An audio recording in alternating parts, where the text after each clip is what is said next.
Hello, welcome back to another InGear Motorsport live stream. I am Mackenzie and I'm joined here by Charlotte.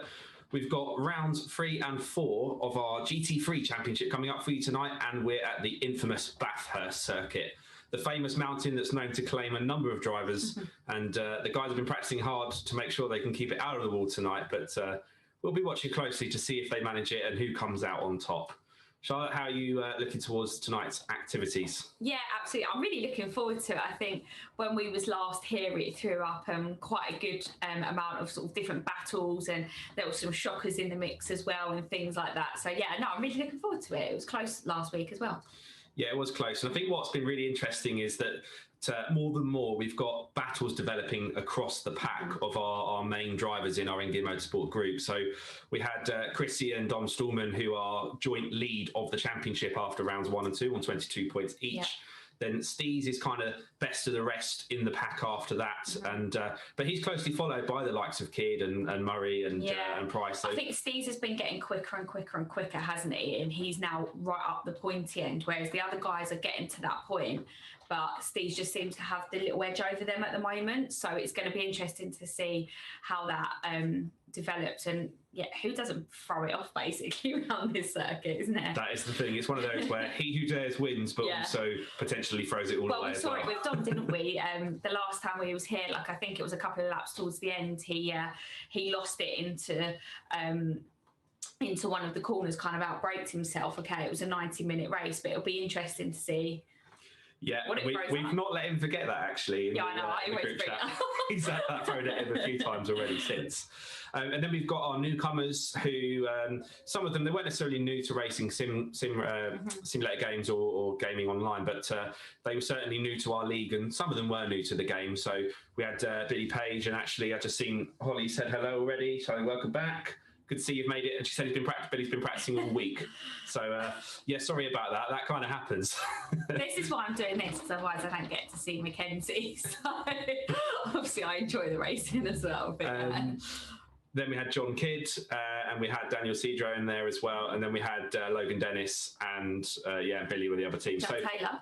And Jack Taylor. How can you forget Jack Taylor? No, I was getting to Jack, so I was going to go to Chrissy and then Jack. Don't you worry. Okay. So Jack Taylor as well, who joined the InGear Motorsport lineup alongside myself and Chrissy, or myself when I race.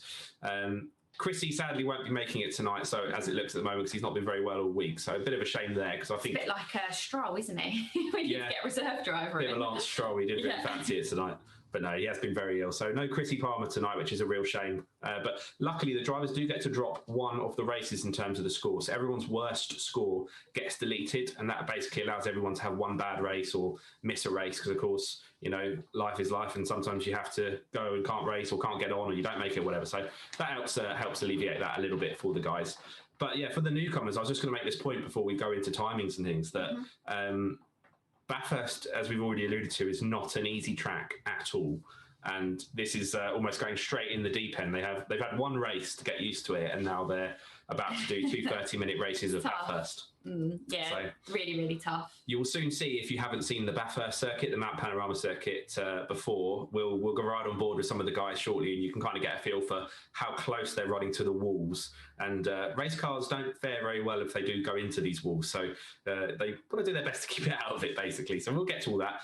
But in case you're new to this, or just want to get you to see what's coming up, we're going to switch to the timetable, give you a quick look at what's coming up for this evening's live stream. It's our normal format, so it's 2 races, 2 30-minute races. The guys have just started qualifying a few moments ago at 7:30. That should end, as I say, after 15 minutes. There's a bit of a buffer for everyone to do some setup tweaks, and then by 7:50 we'll be doing the first race. That'll take us through to a short break. So it says official practice, but gives everyone a chance to have a bit of a break, reset, or test any little setup changes that they'd like to do. And then following on from that, we'll go on to qualifying 2, do it all again, and have another 30-minute race after that as well. So those will be rounds 3 and 4 of our ongoing championship. So the server, if you haven't seen before, that we race in, it is open to members of the public to kind of pad out the rest of the grid, but there's about 16, 17 drivers that are all racing in our regular championship, that are racing for points as well. So it actually makes for quite an exciting mix, I always think. So there we are. That's what's coming up tonight. Sounds like a plan. Sounds good. Shall we go on with it and dive straight into qualifying? I think we should. What would you like to see then, Charlotte, coming out of tonight's racing? I want to see the sort of the mid pack having a little bit more of a battle, because I think for me, watching it back, there's a lot of I'm getting knocked off and hitting one another, and actually the reality of it is they're all actually just driving a bit harder and Robbins is racing kind of thing. So I'm looking forward to seeing a little bit of that happen, as long as like everyone ends up okay. And we're gonna like fingers and toes crossed that we're not going to do commentator curse or anything like that on people. But I think the mid pack is kind of where it's at. It depends. I mean, we had a lot of people that aren't in our normal crew as such in the race last weekend. Well, I was going to say last weekend, but last Tuesday. So I'm wondering whether we're going to get some real fast pubbers back in again. You love the word pubbers, don't you? Yeah, I do. I just think it's really cute. So, it'd be interesting to see if we're going to get any of those guys come in and sort of challenge Dom a little bit more. It'd be good to see Roland. Our Stallman, so the father-son duo that they are with Vegas in Performance. He was fast round here last time. He did really, really well. So I think the last couple of times we've watched Roland race, of course he's fast. He's always fast, but he hasn't been up the mega pointy end like what he usually is, sort of challenging Dom. So fingers crossed we get to see that. I think that would be really cool. Yes, I'm with you on that one. It'd be nice to see a good battle, kind of all round, but see Roland get back up onto that sort of pointy first, second, third. Okay, now one other thing to mention, if you're watching, hello, welcome, and thank you for tuning in.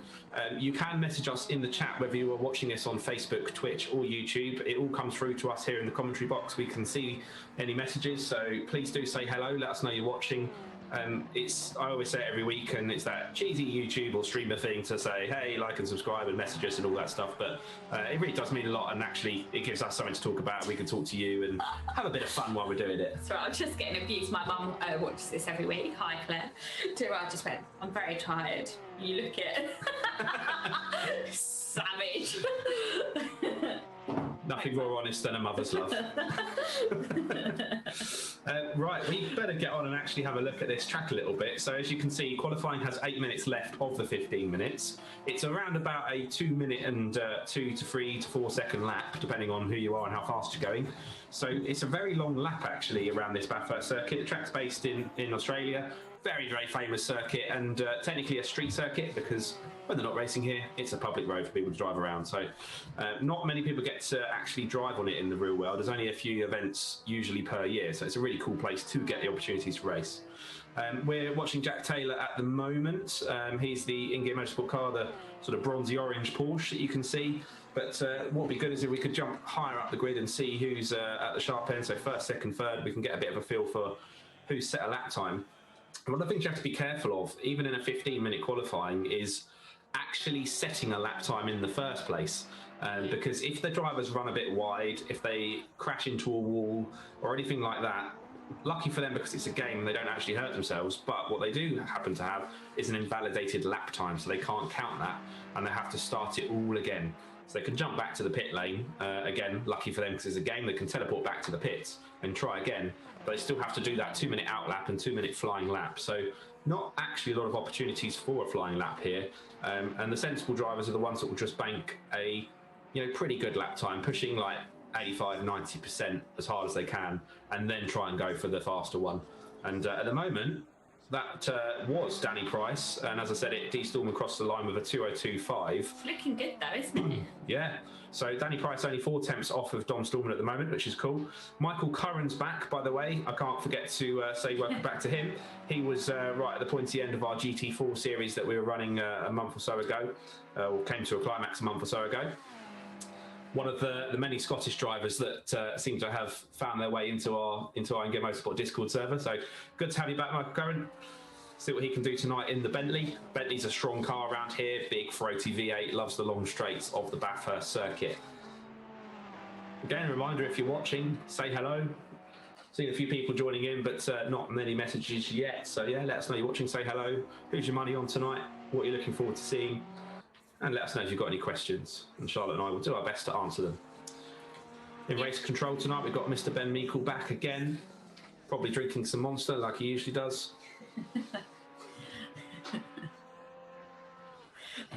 Sorry, Charlotte, did I cut you off there? No, I was just, well, yeah, you did actually, to be honest with you. Tell me straight. Yeah. I was just having a little look there to see the time difference between Curran and Price, and it was really, really minuscule. So that's already looking like it's going to be quite a good battle. Danny's looking really, really quick though. He's just taken another 4 tenths out of Stallman's time there with a 2:02. Yes, good What's point. he been eating? Danny Price, the man who celebrated his 8th anniversary during last week's race. With 2 8th positions as well. With 2 8th positions, that's how committed he was to his 8-year anniversary. This week he's decided to jump up a few places into P2 on the grid currently, so I think D Stallman's just gone a bit faster again. Another one in. So Danny's put about 7 tenths back. A high 2:01 is a very fast lap time around here. To be honest, getting into the 2:02s at all is a fast lap time around here. The mid-pack will probably be somewhere around the 2:04s, and you can see down in 8th, T Marks at the moment is 1.8 seconds off pole. So D Stallman, no surprise at the moment, he's extremely fast, but as we know, and what's quite cool about this track is that's only half the battle. Anyway, we're now sort of beginning our ascent up the mountain section of the Bathurst circuit, and it quite literally is a mountain. It's 174 metres higher up than the start-finish line, so there's a big old climb up the mountain, and then they go back down again. Just looks absolutely epic, doesn't it? I think it's out of all the tracks that I would have loved to have had the opportunity at. This is probably definitely one of them. Probably definitely. Is that InGear? Yeah, takes a bit of time to master. That's the first commentator's a curse of the evening, I would say. Sorry. As we were riding on board there, that was actually D Stallman. Yeah. And this is something that happened last time. He can put in the super fast laps around here, but it's very hard wear on the tyres around this track as well, because you've got to think there's a lot of heavy braking zones going for it, so that's going to be something else that they're going to have to manage. 30 minutes is usually probably just on the cusp of where you really have to start thinking about tyre management, and the last time the guys were here it was a 90-minute race, so obviously that was a real, was it a 90-minute? I feel like no, this one wasn't actually. No, it wasn't. It was just 2 30-minute races. It wasn't actually a championship. It was just one we were doing one-off races, though. So you're kind of halfway there. Yeah, well, I half know what I'm talking about there. But yeah, tyre management is definitely something that they're going to have to really take into consideration and maybe plan their races a little bit more. Sometimes it is a case around this track of just sitting and waiting for the accidents to happen in front of you. Neil Kidd's looking quite good there, so him and R. Stallman are looking very, very close in timings there. Very strange to see Neil in a Ferrari. I still can't. Yeah. I mean, they kind of fitted in the Aston Martins to start with. I got used to it, and then they were McLaren and now Ferrari. But at least he's picked the right colour for a Ferrari. Well, that's the thing, isn't it? Yeah, if you're going to do it properly, that's for sure. I just noticed that Paulina did say hello, but it didn't come through on my screen, but it did on yours. Oh, well. But hello, Paulina. I thought you deserted us, but you're back. Okay, right. Let's have a look at some of the other guys then. So it'd be nice to get on board with Jack Taylor. I feel like we should give him a little bit of attention, seeing as he's the only person racing for InGear Motorsport this week. So as you have mentioned, unfortunately, Chrissy is not feeling too well. Maybe he will join in and show some virtual support. Maybe we'll give him a little bit of a text message to tell him. But is Jack out there, or is he in at the moment? He's just climbing the mountain. So no pressure there. Jack is out of all of the newbies. He's probably the newest new one, isn't he? In terms of he has had very, very little time spent on box fresh. He's fresh out of the box, isn't he? He needs his novice plate slapped on the back like karting. Probably won't thank me. I'll let you take that. He'll take it, it's fine. No, it's really good to see from him, and he's been really putting the time in as well. I know that you spent a little bit of time with him on the sim over I think last night and the night before. How's he been getting on, from a progression level? Yeah, he's good. Lots of swearing while he was learning this track, because as we've already seen, one person's put it in the wall in qualifying already, and it's so easily done. But that's what practice is for, is to find the limit, and he's been doing that. He's been putting the time in actually, and making an effort to get on and practice, because that is what this is all about. And you've got to remember, in the real world, when people have got to the stage of racing GT3 cars, most of the time they've done, as you all know from your race experience, they've done many, many seasons of racing in lower formulas and lower speed cars. You get the odd The odd person with a big checkbook turn up and just join at GT3 level, but that's the reason they're able to do it. So when you're in a game and you're in a simulator this accurate, you know, you're put in charge of a very powerful car, and it's hard to master. So laps and laps and laps and lots of experience is what it takes to really get good at it. As Jack rounds off his lap here, you can see in the top left that it's red on the timer. That means he's invalidated it somewhere around the track. But because he's going to cross the finish line before qualifying ends, he will get to finish his lap. So essentially, he's got another 2 minutes now to try and do a better lap time. And we'll try not to commentator curse him. And you can see that the little delta next to the lap time in the top left has gone green. So he's a 10th up after the first corner. So looking good so far to move himself up the grid. Currently, that will put him a place higher up if that goes through. So he'll be looking to carry this on. Very long back straight then as we head into the first hard braking zone, Forest Elbow. Quarry Bend after Mountain Straight, and then we climb up the mountain into the double left-hander of Cutting. And we'll get towards the end of this lap, I think, before we switch over for a quick break, because everyone's still got to finish their lap times off. And then we begin the climb up the mountain. As I say, it's 174 metres higher at its peak than the ground level at the pit lane. So it's a real big climb for the cars. It might not look it in the game, but you're really climbing uphill. Look how close he runs to the walls. This is someone on his second race with us at the moment. Very fast left-hander before we reach the peak, then coming under this little sign. This is Skyline Bend, and then it all starts to drop down again. Massive descent there. One of the corners is something like 12, 13 metres. It's just here. The front left wheel picks off the ground. And still going down, down, down the mountain. Very tight left-hander as we then approach Conrod Straight. And that'll be a bit of wall. And that, ladies and gents, will be a short ad break before we go through the full grid readout. I was so willing him on there as well. I was like, oh.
About to start 30 minutes of racing at Mount Panorama. 6.2 kilometres of very challenging circuit, including the tricky mountain section.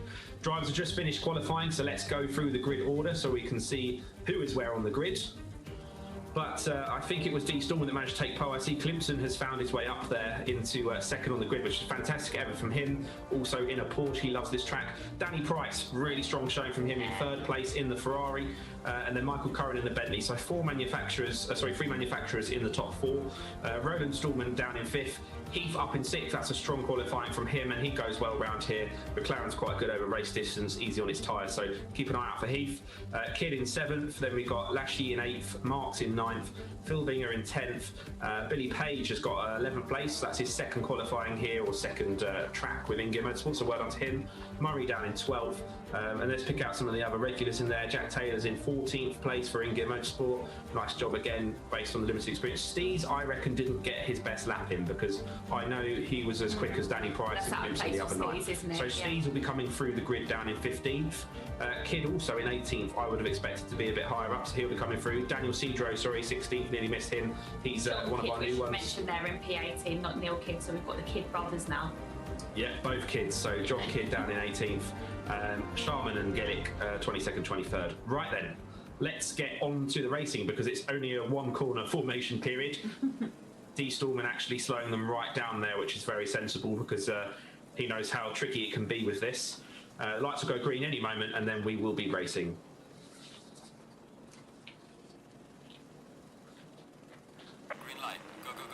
Green lights, we're racing down under in Bathurst. D. Stallman gets away ahead of Clemson into turn 1. Looks like it's a pretty straight drag race, and they got to filter in quite nicely. But Curran in third place has to try and go around the outside of Danny Price, makes that stick. So Curran getting the job done and getting away from Danny Price. Heath is then on the back of him, so Heath's got himself past Stallman up into 5th place. The timing screen will update very shortly.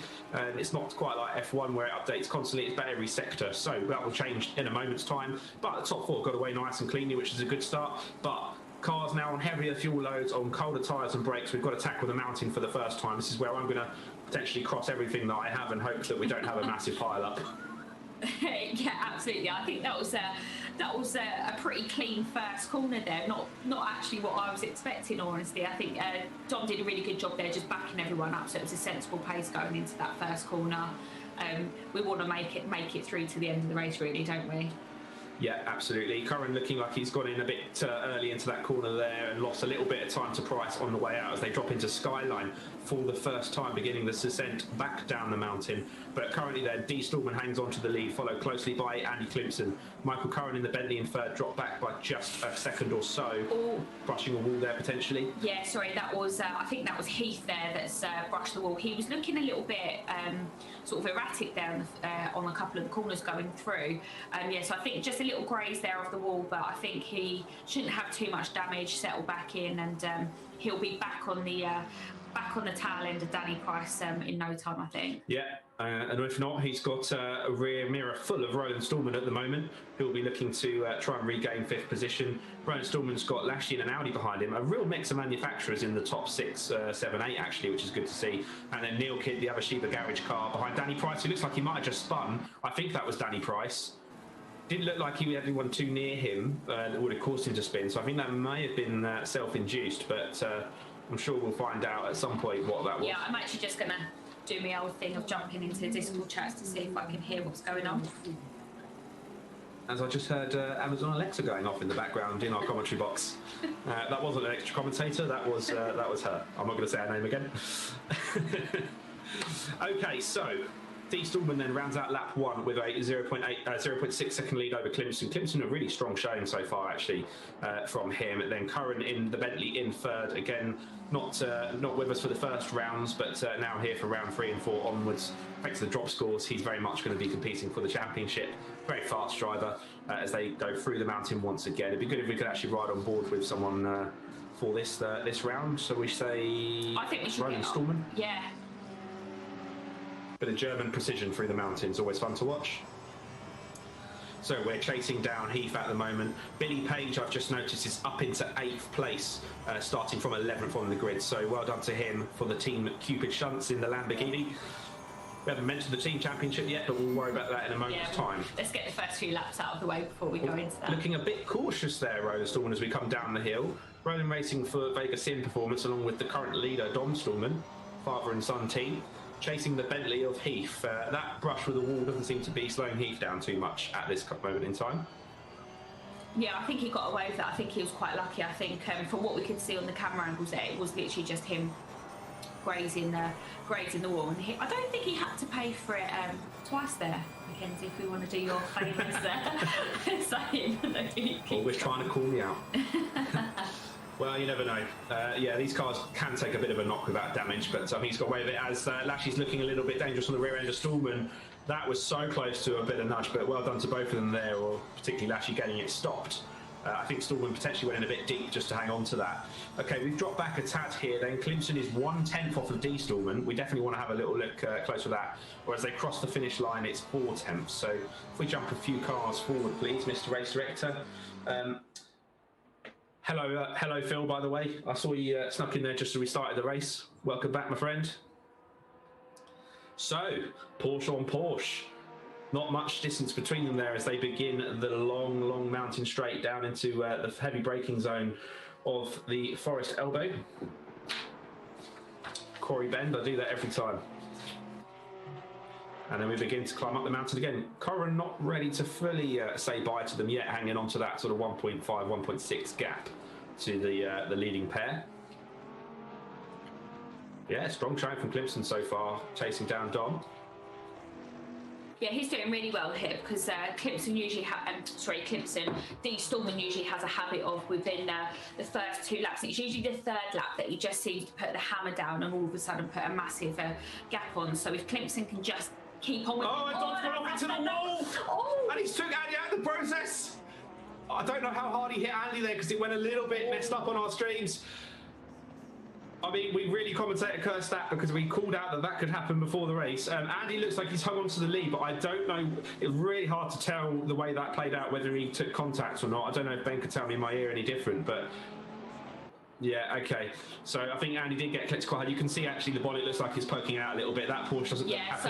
So Corrin's going to take the lead. Yeah, sorry to interrupt there. I've just jumped into the Discord chat with the guys and yeah, Clemson has got damage, so it's looking like he might have to come in or he's going to drop a little bit further down the road. It's not past 9 o'clock yet, so I can't actually say what he's what he said.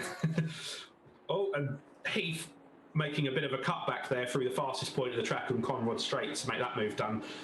Kind of half lucky for Andy is that the pit entry's coming up on his left in just a moment's time, so you'll probably see him dart into that to go and get repairs. Yeah, in for repairs then. 23 minutes on the clock, and well, suddenly it's become Heath versus Curran for the win of this race at Bathurst. That was a few minutes into the race. That was all rather that was me saying crazy. On lap 3, Stallman usually puts the hammer down. He might have done it a bit too early and just launched himself into the wall there. So sorry, yeah. Sorry, Dom. That was their commentator's curse at his finest there. People should be paying us to not talk about them in these races at the moment because it'll probably help them not have any incidents. Yeah, well, that was unfortunate, joke aside, for Dom, because he done a good thing with the start there. He controlled it, got away, pulled himself enough of a cushion to kind of have a bit of breathing space, although Clemson didn't really let him get away. But them two were certainly breaking away. And yeah, it just shows, you know, I always say how treacherous this track is, and there you go, everyone. Case in point. So Billy Page is then promoted up into 6th off the back of that. Murray's actually had a good run because he was somewhere outside the top 10, I think something like 13th, 14th on the grid, and he's now up into 7th. Steez, who started 15th, is now up to 8th, and we just saw Steez clip the wall actually coming out of that corner there. Might get away with that one. You can brush it a little bit and not get too much damage, but you don't really want to be doing that.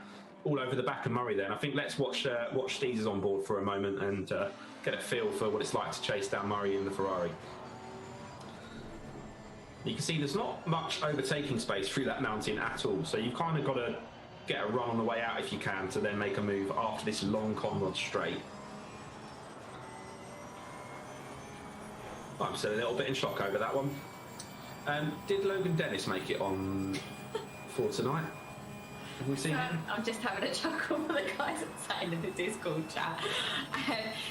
Just to point out here as well, Jack Taylor's moved up the grid 4 places now, so he's actually in the point scoring territory, which is a really, really good performance. Again, this is only his 2nd race that he's done.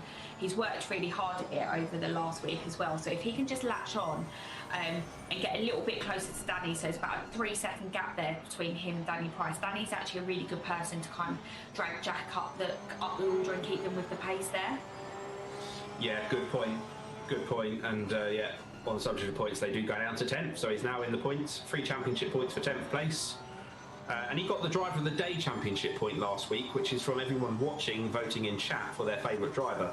So don't forget about that one, everyone. You can vote for your favourite driver and give them a championship point potentially if they get the most votes. Looks like Murray's having a look at Billy Page at the moment for this little fight for 8th place, but thinks better of it this time as we begin the climb up the mountain again on board with Steez.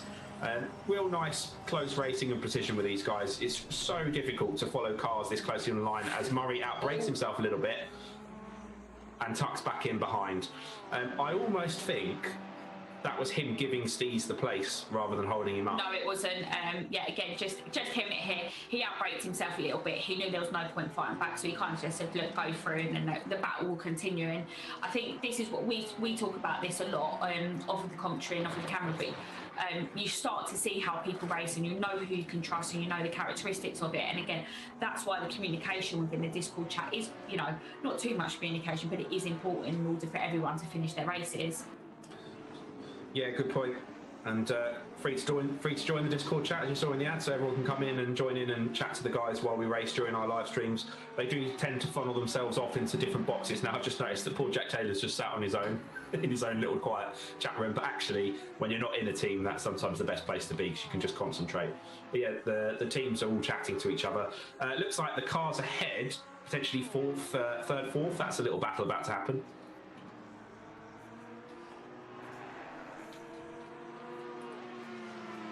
Yeah, so that is Roland Stallman, Neil Kidd and Alashi in the Audi all having a good tussle. And we're over 10 minutes into this race now and still plenty of battles raging on. Yeah, absolutely. It's definitely worth, I think we should have a little look at the back end of the grid, check in with, I think Sharman's in and Gillick are in as well, aren't they? So we should give them a little bit of love at some point over the course of the race, or we just can do noticed it that D. Stallman was actually sat in the pits there, I think. So he's decided, well, he might not have even been able to get the car back because he went into that wall very, very hard. Yeah.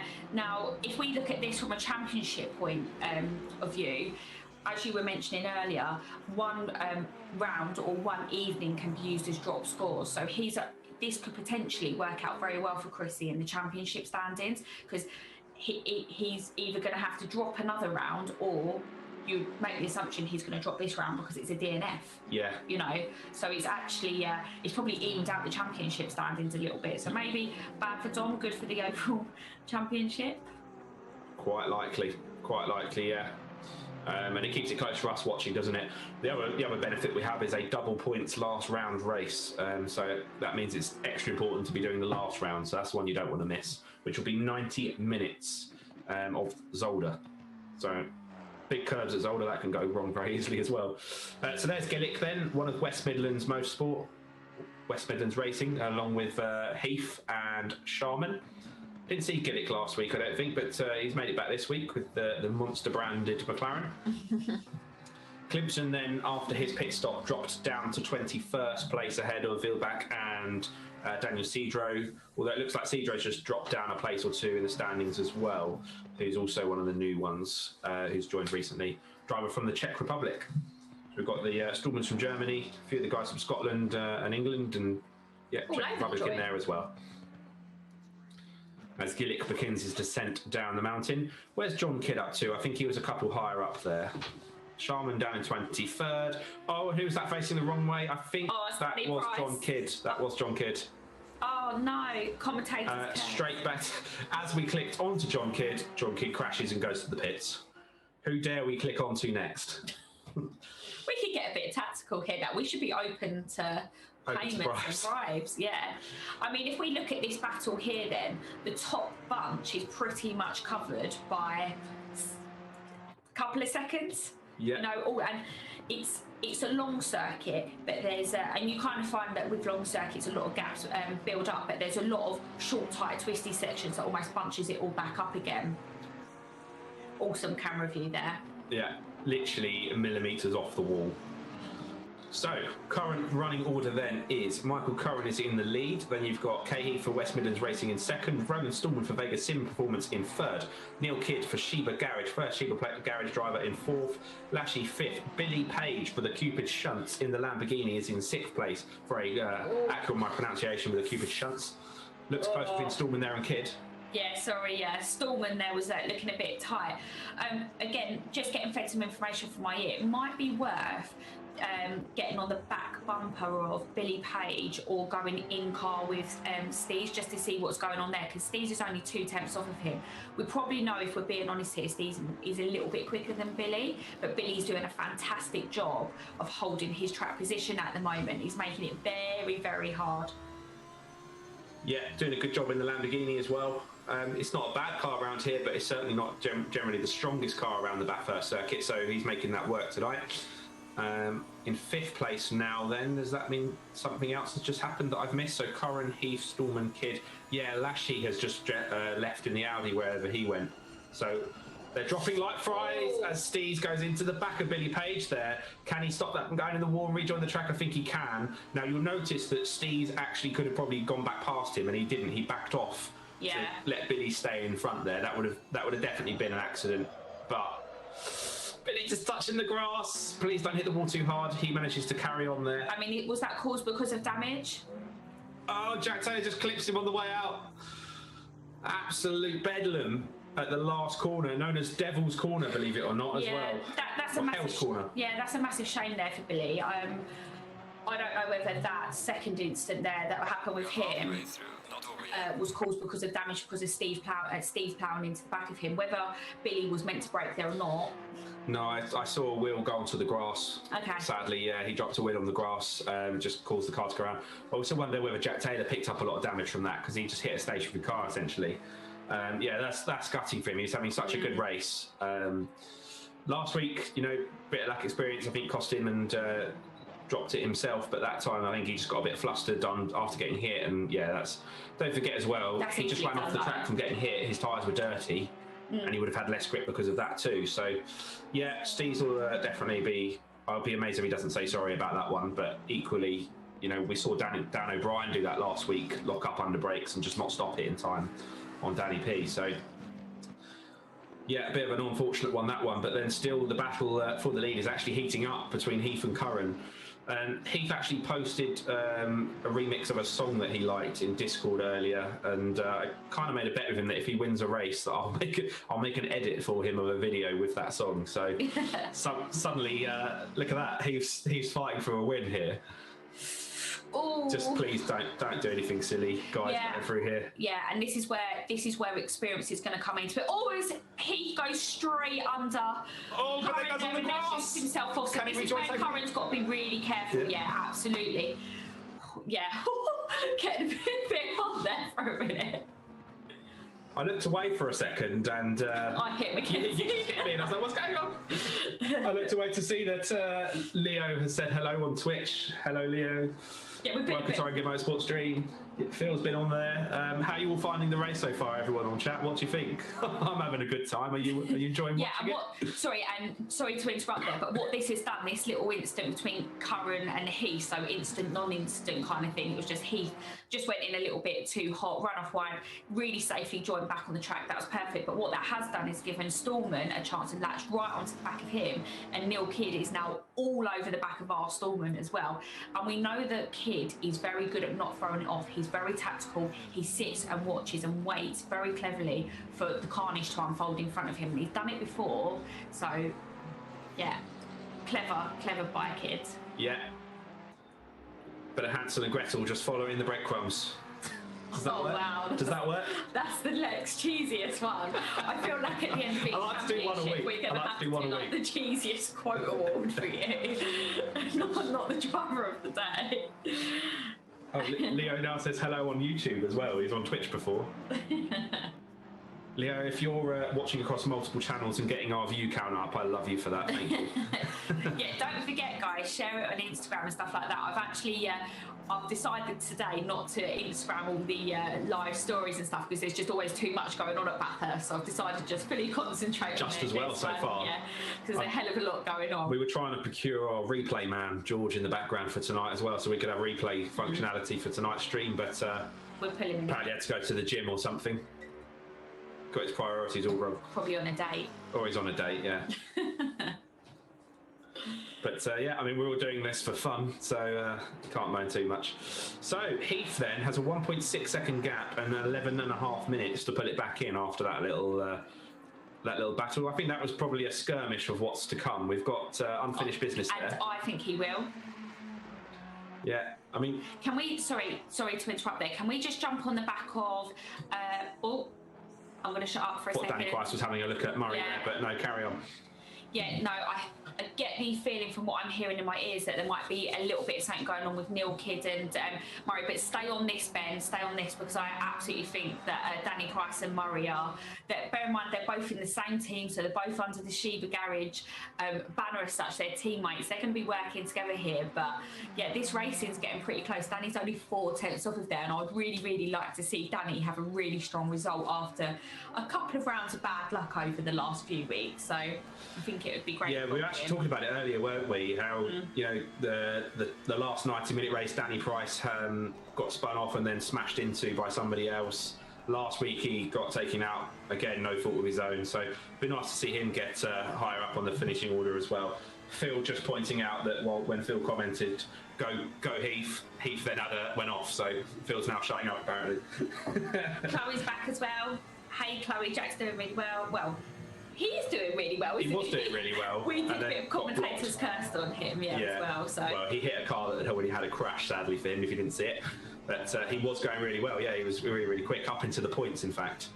So, the best thing about this, we have another race. So, even though we stopped briefly to give everyone a break, don't forget, guys, we have another race after this one. So don't go anywhere, because there's plenty more of this. Hey, Don's in the chat as well. Let's go Vegas in.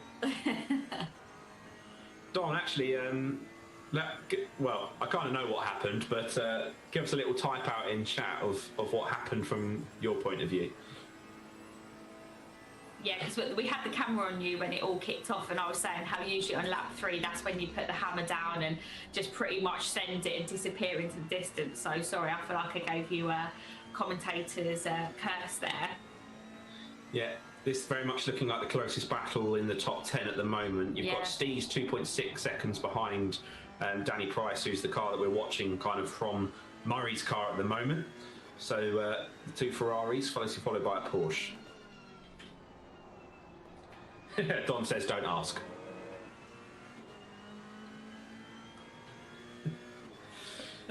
Leo's loving the thick British accent. However, which one? I mean, Charlotte's got an Essex accent, but she'll say she's from Hertfordshire. I am from Hertfordshire. Get it right. Cool. So just in the meantime, while we was just gabbing on there, Danny was 3 tenths off of the back of D Murray, but he's actually just dropped off by 3 tenths now. Danny Price is going to be pushing really, really hard on his tyres at the moment. So we might start to see a little bit of tyre degradation start to kick in now, and the guy's starting to struggle a little bit with tyre wear. But again, it's fluctuating. It's going from anywhere from 3 tenths off of the back of him to sort of 5-6 tenths. So definitely a battle to keep our eye on. I'm just trying to I'm leaning into the screen closer and closer every week. I think my eyes are getting worse every week, just to see what else is going on here. Yeah, and we're now looking the other way, then looking forwards from Danny Price's car. Danny Price definitely caught up to Murray, so he's got a bit more pace in there as he just clips a wall coming down the mountain. And look, that one little mistake has now just dropped him back a fair chunk to Murray ahead. So it just seems like they're kind of yo-yoing a little bit at the moment between each other, the two Shiva Garage drivers. Shiva Garage, one of the teams in the series, currently on 19 points following the first 2 rounds. In 4th place, Fellas Racing ahead of those with Clemson and Stees, InGear Motorsport ahead of that, and Vegas in Performance still in the lead with 30 points following the first round. If we can just check in with the top 2, so just to see where they was at, because we know that Heath was hot on the heels of Murray there. That mistake has actually cost him quite a lot when we look at it. So he's 1.3 seconds now off of Curran. So he's got a few more laps, 3 laps. He was 1.6 2 laps ago, though. So I noticed. He's reining it in. Leo's from Portugal. Good to see you. Jealous. See, we had a Portuguese driver racing with us a few weeks ago, but we've not seen him since. But yeah. I'm getting abuse for my accent here. Yeah, you can't even come on to do a bit of commentary about getting accent abuse. Leo, go and Google a show called Towie. They all have an accent. It's even stronger than hers. It's not called Towie though. The only way is Essex. The only way is Essex. Whatever. He's 1.1 now. Why is Liam commenting in? Is he out of the race now? Have I missed something? Oh yeah. Well, so I was just looking. I just Liam Sharman, put my notes. Like, why are you here, Liam? Where have you gone? Yeah, that's a good point. We saw him not that long ago. Gillick's up into 13th, by the way. Good effort by Gillick. Jack's done really well as well to keep it in 17th position after what happened there. He collected Billy Page's car there, Chloe, if you didn't manage to see what had happened. So really, really good effort by him. Billy, really unfortunate for him that he's dropped down there. Yeah, Liam, just let us know in the chat so the rest of the guys, because obviously you know this and the rest of the guys that are watching know it, but we can't keep an eye on everything that's going on because we've only got the one camera. He said his frame rate went, yeah. Can you explain that to people that don't know that, i.e. I understand it but wouldn't be able to explain it? Yeah, okay. So we talk about in gaming, particularly like 60 frames per second being like a magic number. If you're in VR, you probably want more. So it's basically how many pictures are shown in front of your eyes per second, which is what creates a video. But if that starts getting really slow, you can imagine it feels really jumpy. And if you're Sorry, the guys, sorry to jump in there. There was someone that was pulled over just on the side of the track there as Danny Price and Murray went past. I couldn't actually see who it is. Can we just go back up to the top two? Because all I saw was black and blue, which makes me think of Heath. But no, he's still in the running there, and he's actually brought that down to his second off of Curran now. So he's got 4 minutes to go. So probably 3 laps left, depending on where they what time they finish the cross over the finish line. Sorry, I can't get my words out here. I think it's going to be on in the next couple of laps because we know that Heath is not afraid to make a move. I just hope it's a sensible move because if I was both of them, I'd be thinking about championship points now. And you can kind of do the win it or bin it mentality, but points do mean prizes. And you say I'm back for puns. That's a proper one. Win it or bin it. Not your handsome Gretel and whatever that was all about. But he's now down to under a second. So he's closing in really rapidly. So he will be pushing so hard. I know. While you're talking about frame rates, we'll just keep an eye on these two for minutes. I think it's battles. Yeah. So I think we get it. But yeah, basically, if the frame rate is low, it's just like seeing a slideshow in front of your face whilst trying to brake a car that's doing nearly 200 miles an hour. It's not. You just can't do it. So yeah. I've seen Heath bounce off like 2 or 3 walls now. I don't know how. How's that McLaren hanging on? Has he got like some barriers around there? By the way, Neil Kidd in 3rd place. Roland Stallman must have dropped back or had a mistake there. That's what I said as well with Kidd. He's picked up another crumb. Good. Yeah. God, you're so cheesy. He sits there, watches, waits for mistakes to happen, and then he makes the best of it. And that is actually what you want in a real world. That's actually you need, especially if it was longer races. You need someone that's going to do that with slightly longer races. Yeah, he's very much the tactician, is Neil Kidd. Yeah. You know, there is an element of strategy to racing, a big element of it, and you know, some of it is almost a bit like a game of chess. He'll basically deliberately be driving a bit slower so that he doesn't crash, is what we're saying, and therefore is able to keep it on the track while everyone else is having incidents. He's all over the back of Heath now. Well, Heath's hit about every wall on the track at some point. Yeah, I don't know how he gets away with it as much as he does, to be fair to him. Holly said it might be Bill on the side of the track. It may well be. I don't know if Billy's racing or not, actually. Can we get the time screen back up? I thought he still was. But then if he's texted her, then I know he's out. He's done 6 laps and stopped. Okay. Yeah, so currently then everyone down into 16th is still running, which to be fair is quite a bit for this track. Yeah, that's fine. Ben, we can get rid of the time screen. Thank you. So Curran still leads. He's now 2.1 back, and it's kind of becoming a battle for 2nd or 3rd at this point in time.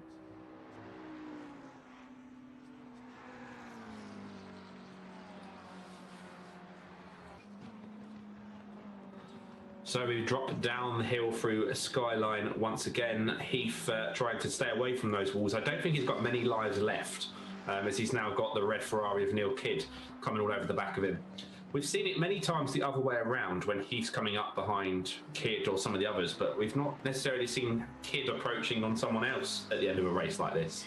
Yeah, I've actually just dropped back into their Discord chat as well, just to see what's going on. And Neil's always very cool, calm and collected when you listen to him talking as well, which again is what you need. You don't want to be getting flustered. If I was Neil, I'd be just sitting there waiting. He has just dropped back about a second there, though. I think he's from what I can see, he's probably in his mindset. Is something going to happen between, i.e. Heath putting it into a wall and he doesn't want to get collected? Quite possibly. Oh, so Danny Price is all over the back of Murray now, so he's just a 10th of him. He's looking to make the move, isn't he? I think that's the final lap of the race just began as well from Curran, so make sure we don't miss Curran at the end of this lap. That's 2 minutes time. But all to play for then for 5th place, Sheba Garage versus Sheba Garage. So these two do not want to take each other out because it's strong points for the team, providing that at least one of them finishes 5th. Danny running a little bit wide there. Yeah, just the grass looked a bit long on the outside of that corner, so he's just giving a little trim. And chasing then behind Murray down the mountain straight.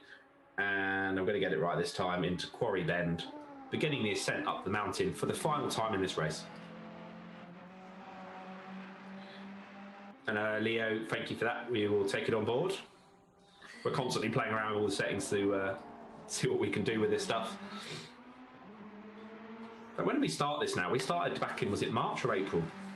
It wasn't March, it was sort of further into April. April or May. It was when we was in hard lockdown. I say I just joined in one day and that's it. Yeah, you've never been allowed to go since every week.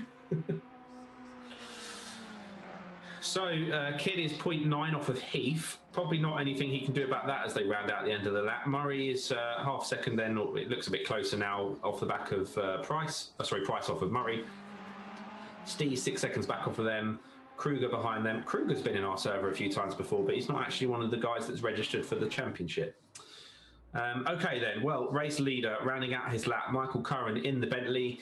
Didn't do rounds 1 and 2, but he's joined round 3, looking very, very strong. A few corners now standing between him and victory at Mount Panorama. And white flags waving, which would mean usually that there's a slower car. That's a slow-moving AMG in front of them. Just another little curveball to throw in at the end there, pulling back onto the racing line. Who is that? I don't know at the moment. And Michael Curran takes the win then for our first race tonight at Bathurst. As a back marker comes through, that will be Heath coming in second, Kidd coming in third. Fantastic effort by all of the top 3 there. You wouldn't have predicted that result probably from the start of this race. And Roland Stallman coming in 4th place for Vegas Sim Performance, still clinging some good points for Vegas Sim Performance. That's where we probably suffered more with Chrissy not being here as the InGear Motorsport, like in the team standings. Murray comes in 5th, so he held off Price all the way up to the line. So Price then has to settle for 6th. 2 places higher than last week though for Danny Price. And Steve's coming in 7th. Steve started 15th on the grid, remember. So he's halved his grid position there and then an extra place, which is a good effort by him. Who else have we got out of the main crew? Gillick 12th, 2 places off of points there from Gillick. Well done to him. I just heard Alexa go off again. We'll have to unplug her in a minute. She's misbehaving tonight. Clemson got himself back up into 13th. Remember, he had to pit early on after that incident that he had, no fault of his own, but when Don crashed, it took him out of the race. So, from a driver's standings point of view, there's going to be quite a significant amount of movement. But if we actually look at Sheba Garage and look at the results of that, what a strong first race for Sheba Garage. You've got Neil Kidd in P3, you've got Murray in 5, and Danny Price in P6. Yeah. That's a good effort, isn't it, in terms of solid team points there to go to the overall championship. And we haven't spoken too much about the teams in this race because there was so much going on and we literally couldn't fit it all in, but we'll definitely touch on a little bit more in the second race if we can and if we get time. But we'll start to do the maths. But what's going to be good is going into this second race of the evening is that Curran, Heath and Neil Kidd are all going to take on ballast. Is that right?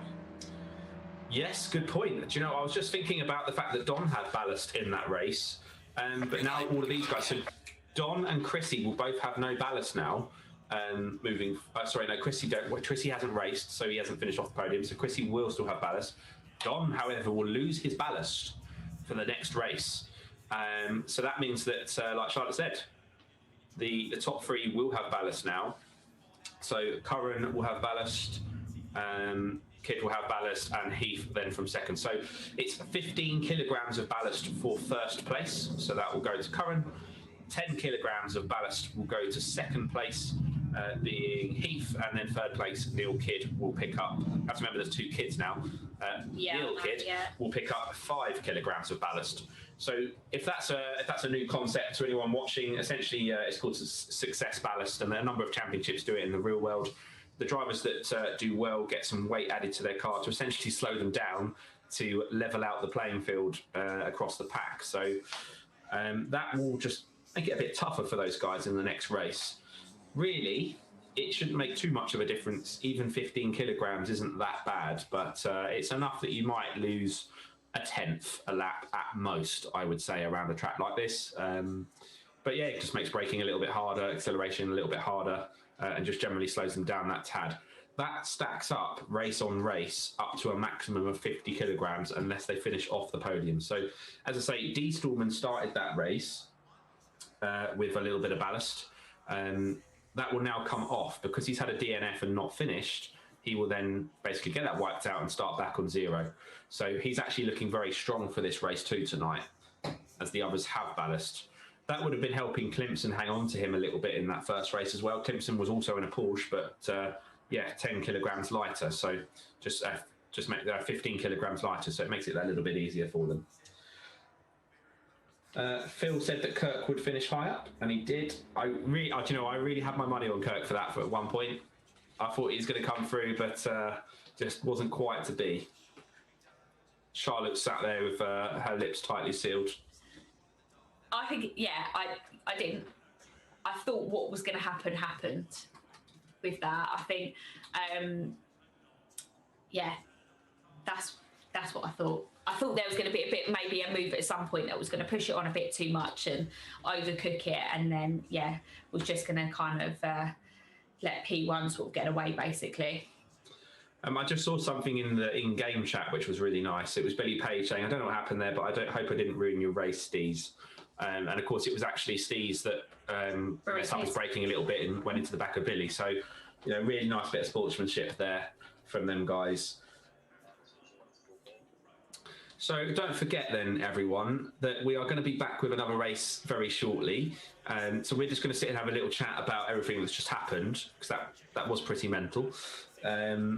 I've got a screen to my side. I can see what you're all saying in the chat. So let us know your thoughts, what you thought of the racing. Charlotte's scribbling down some notes so we can keep track of ballast.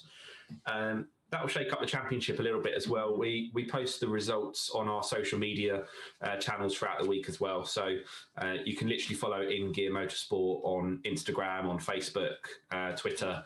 We're on YouTube as well, but the results go on the other channels. We're on LinkedIn, and we're even on TikTok now as well. We're posting it everywhere. Now? What's that? Anything you're not on now?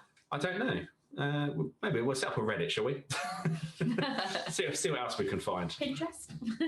Pinterest, yeah, good for pictures.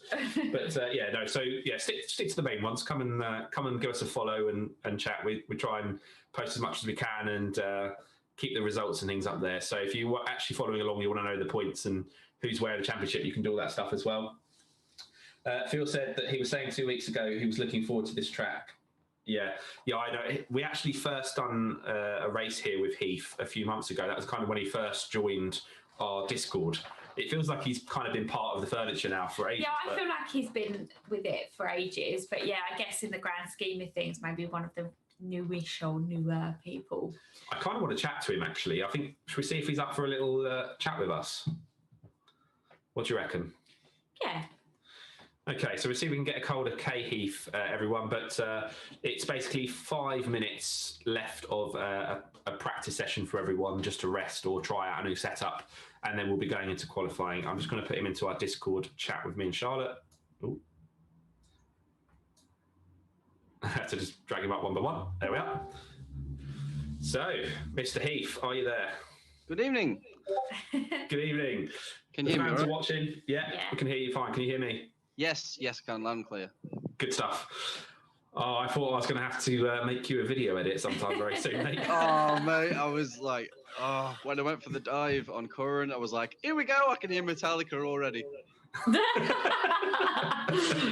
How was that from your point of view, though? Because that was a mega race for us. But yeah, how did you find it? It was super intense. Like I love Bathurst because it really is just 100% commitment, like all the way through the lap. Apart from Conrad Straight, you get a slight breather, but I just somehow managed to keep it pretty clean. But I was actually really frustrated with myself because lap one, just as we come down, just on that left-hander coming onto Conrad Straight, I actually bashed the wall a little bit. We saw that, yeah. So it gave me a bit of damage. Yeah, I mean, that's the thing. Your pace was so strong considering that you had brushed a few walls. Yeah, I know. It's just those silly little mistakes. And I think if I had managed to keep it 100% clean, then I might have been on the top step, not the second. But I still, I gave it everything I had, and I gave Curran good runs for his money, but I don't know. I think the Bentley's just a little bit more gentle on its tyres as well, because towards the end, it was just harder to get the turn in, and I had to keep backing off a lot more because I could feel the understeer was kicking in. So, yeah, but to be a podium, I'm super happy with that. Yeah, it's good result. Good result, and we've had a few. You had a few tough ones lately, but good solid points there. And Gillick was actually 12th then as well, so he was nearly in the points, which was good to see. Yeah, it was great. I think Liam was having quite a good run as well, but then he ran into a VR issue, so he basically just had to sit it out. I think for the rest, I'm not sure if he got back in, but no, he was talking to us. Issue, but yeah, it's good. If we can get more of the West Midlands and the points, then that'd be great. That'd be the ultimate goal. Yes, definitely. But yeah, no, Liam was actually joining us in the chats on comms and stuff, saying hello, or on YouTube and things, which was good to see. All right, well, we've only got a couple of minutes before you start qualifying again. So just quickly, how are you going to tackle race 2? What's the plan? I might just try same again, just without scraping the walls this time, and I'm just gonna have to check the mirrors as well, because just hopefully there's no crazy turn 1 incidents again. I got away with it this time. I thought I'd just stick on the outside and just try and stay in people's toes, and then just try to keep it just clean and just keep the consistency there. And if I can do that and then keep reeling people in, then maybe I can take advantage. I don't know if you saw at the S's right at the end, but I tried to have a dive at Curran and out braking, but I just missed my braking point. Yeah, bit of grass. Yeah, bit of grass cutting.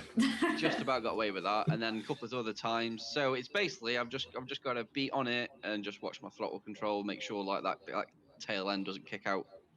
That's the main one, and then just see if I can get another strong points finish. Good stuff.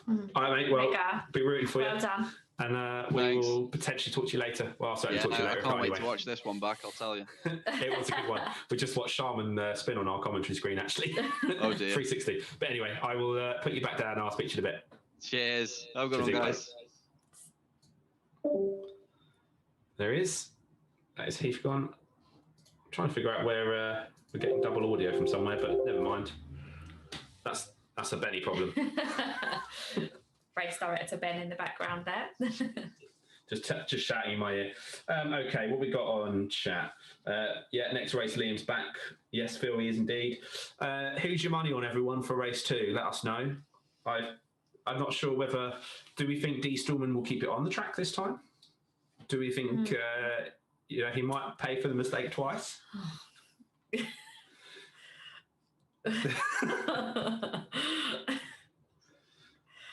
Sharman's having absolute mares on our screen, which we're watching. People can't actually see this at the moment, but shall we go to the timing screen? Because then you can see. Oh, he's gone to the pits anyway. Let's go to the timing screen anyway. Then you can all just get a reminder of our timetable for tonight.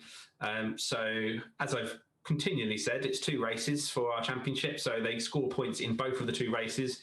Everything you've just seen, if you've watched it already, you're going to see again. Going a little bit slow there, but they will come up in just a moment's time. May just be on a coast slow. Oh, well, never mind. I can tell you anyway. So yeah, we're about to start our second qualifying in literally 4 or 5 seconds, which we will jump into and watch with the guys, see who qualifies where. That will determine the grid position for another 30-minute race starting at around 8:55 p.m. And then we usually wrap up somewhere around 9:25/9:30 p.m. Now, what I must say, everyone, if you're watching, listen up, because you can vote for everyone or vote for your favourite driver, and the driver with the most votes will get an extra championship point, so they will love you forever. Jack Taylor won it last week during his first ever race with us. So Chloe, if you're still watching and haven't disappeared yet, she went and rallied the troops up and got a few votes for Jack, which was cool to see, and he had a really, done a really good effort. And actually this week was on for a really good effort for that first race, just a little bit unlucky, as were a number of drivers, to be fair. But as you can see then, practice has just ended on the small window there. That will switch through to the next session in a moment's time, which will be qualifying. So we're more or less on schedule, which is good to see. Now, Danny Price did adjust the server right before we started and restart it again. So I'm wondering if we're about to see a change of time of day or weather or something like that happen. But oh, rain. That would be good. Not good? Good. You might enjoy that. I don't know if the guys would. Paulina might be able to get some inside info there. She can go and... Well. No, it's dry. There we are. Ooh, okay. Okay, well, we'll switch Danny through to does qualifying. like to switch it up every now and then, doesn't he? And put it so it's quite challenging. It's probably the best description of it. It's 7 p.m. at night at the moment. So, yeah, we shall see. Yeah, because I mean, again, we last week, feels like it was longer than that, but last week, so last Tuesday evening, they actually had a night race, which was tricky for the drivers, tricky for us commentating on it. So I'm not sure if we're going to see a night race again in this championship or not. But I think it kind of mixed up some sort of different elements that drivers maybe haven't necessarily had to think about too much before. Do you agree? Yeah, good point. And yeah, you saw it catch out a couple of the guys that have been with us for a while still. You know, just getting used to driving at night is very different. As we said, I mean, you've raced at night in the real world, and it is really challenging stuff. So the guys have started qualifying then. It's 15 minutes. And if you didn't catch the first race, we're at Bathurst Mount Panorama Circuit. 6.2 kilometres long, has a extremely challenging mountain section and over 170 metres of elevation change. So plenty to keep the drivers on their toes. And I should mention the concrete walls that line the mountain section as well, which we saw claim a few casualties. Claimed a few casualties during race one. So the drivers will be looking to capitalise for some, sort of compound the result of race one, and others will be looking to make up for race one. So plenty to play for still in the championship. It's definitely shook things up a little bit. You've got to remember this is only the second track and the third and fourth rounds, now about to start the fourth round. So the championship is very much all to play for. I mean, I don't know if you agree with this, Mackenzie, but I can certainly feel that the drivers just getting stronger and stronger each round at the moment. And again, I talk about it, but InGear Motorsport at the moment seem to be coming on leaps and bounds. Happy for that. InGear Garage. Did I say InGear Motorsport? Yeah. I'm tired, okay? I'm going to do Neil's job for him now. He'll message you otherwise. So I'll get my dad to message him. Neil knows my dad. They're friends. I don't know about that. Sorry, anyway, so go on. Yeah, so I'm, again, even John Kidd, okay, John's, we can argue, probably super new into racing. I think Neil will probably say, no, he's not, and he's raced on other stuff. But again, within this, I think this is quite a high level of racing that these guys are coming into. So these are what we class as a rookie. I think, well, they're coming into a very, very stiff competition, aren't they? Yeah, I think we're in a really unique position as a league at the moment that somebody could join with most skill levels and have a race, whether you're racing for 20th on the grid, 10th on the grid, or for the win. I think the first, second places could hold their own in any other league that you could possibly go into. You know, when we talk about alien drivers, the super speedy guys, and then sort of the 4th, 5th, 6th onwards is like just another level again. And then, yeah, we get back to sort of 15th, 16th. That's another level again. But what's great is you can jump in at any level. Everyone's really friendly and welcoming and just have a good time. And that's the thing. This is all for fun. Everyone could join in. It's free to join. Obviously, there's limited numbers of slots each race. It seems to be filling up more and more, which is obviously great to see. And the regular drivers that join our Discord and take part in the regular races get kind of first come, first serve or first dibs on those slots as well. So the links, depending on where you're watching, will be around somewhere in descriptions, or you can go to InGearMotorsport.com and find that as well.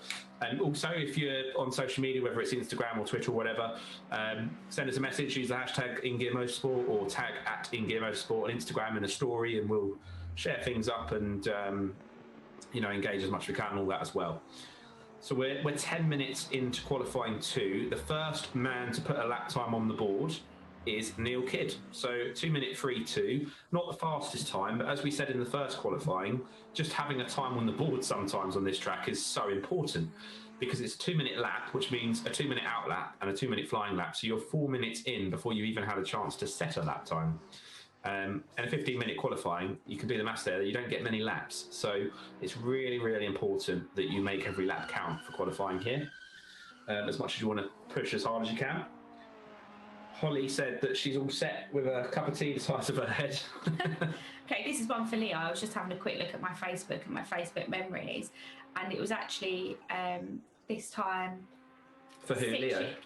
This time 6 years ago, we landed in Portugal on our holiday. There you are, bit of memo for us. Did we go to the Algarve? Yes, Where was Mackenzie. Well, no, we was near the track, wasn't we? We was near Portimao? Portimao. Yeah, is that the Algarve? Oh, I just turned up. Let's not embarrass ourselves by trying to do geography on Yeah, I had a good time anyway. And then on our holiday, we ended up at a racetrack. It's kind of standard procedure for us in one way or another. So, we had a good time. Yeah, no, I do love it out there. There was another track that I've been to before as well. Now my mind's gone completely blank. Okay, so Dom Stallman 2021 at the moment. That's a few tenths off where he was in the first race. So potentially somebody could pip him to the post with that lap time, but we shall see. Leo just said Algarve. I think that means he was agreeing with us, hopefully. Yeah, we think so. That's terrible, isn't it, that we don't even know. We take it for granted then, and now we're all stuck in and we're having to do online racing because we can't travel anywhere. Yeah. So that's what it's all come to. I think it was the Algarve, yeah. Yeah, I mean, he lives out there. He gets to enjoy the nice weather all the time. Yeah, it's absolutely. Part of what you can probably hear every now and then on our microphone is the rain clattering down on where we're commentating from. Such is British weather. Brits in Algarve. I think it was a bit further out, but anyway, let's stop talking about holiday. Right then, Michael Curran back up into the front row then, half a second off of pole position of D. Stallman. Michael Curran, one of the regular drivers in our league, but not currently running as part of a team. Leo's from Porto. Yeah, I've been to Porto before. I think it was to a kart circuit many, many years ago. I couldn't tell you the name of the kart circuit now, but I was racing karting for a while. And then Clemson back into fourth. So we've got the usual suspects looking like they're at the sharp end of this grid.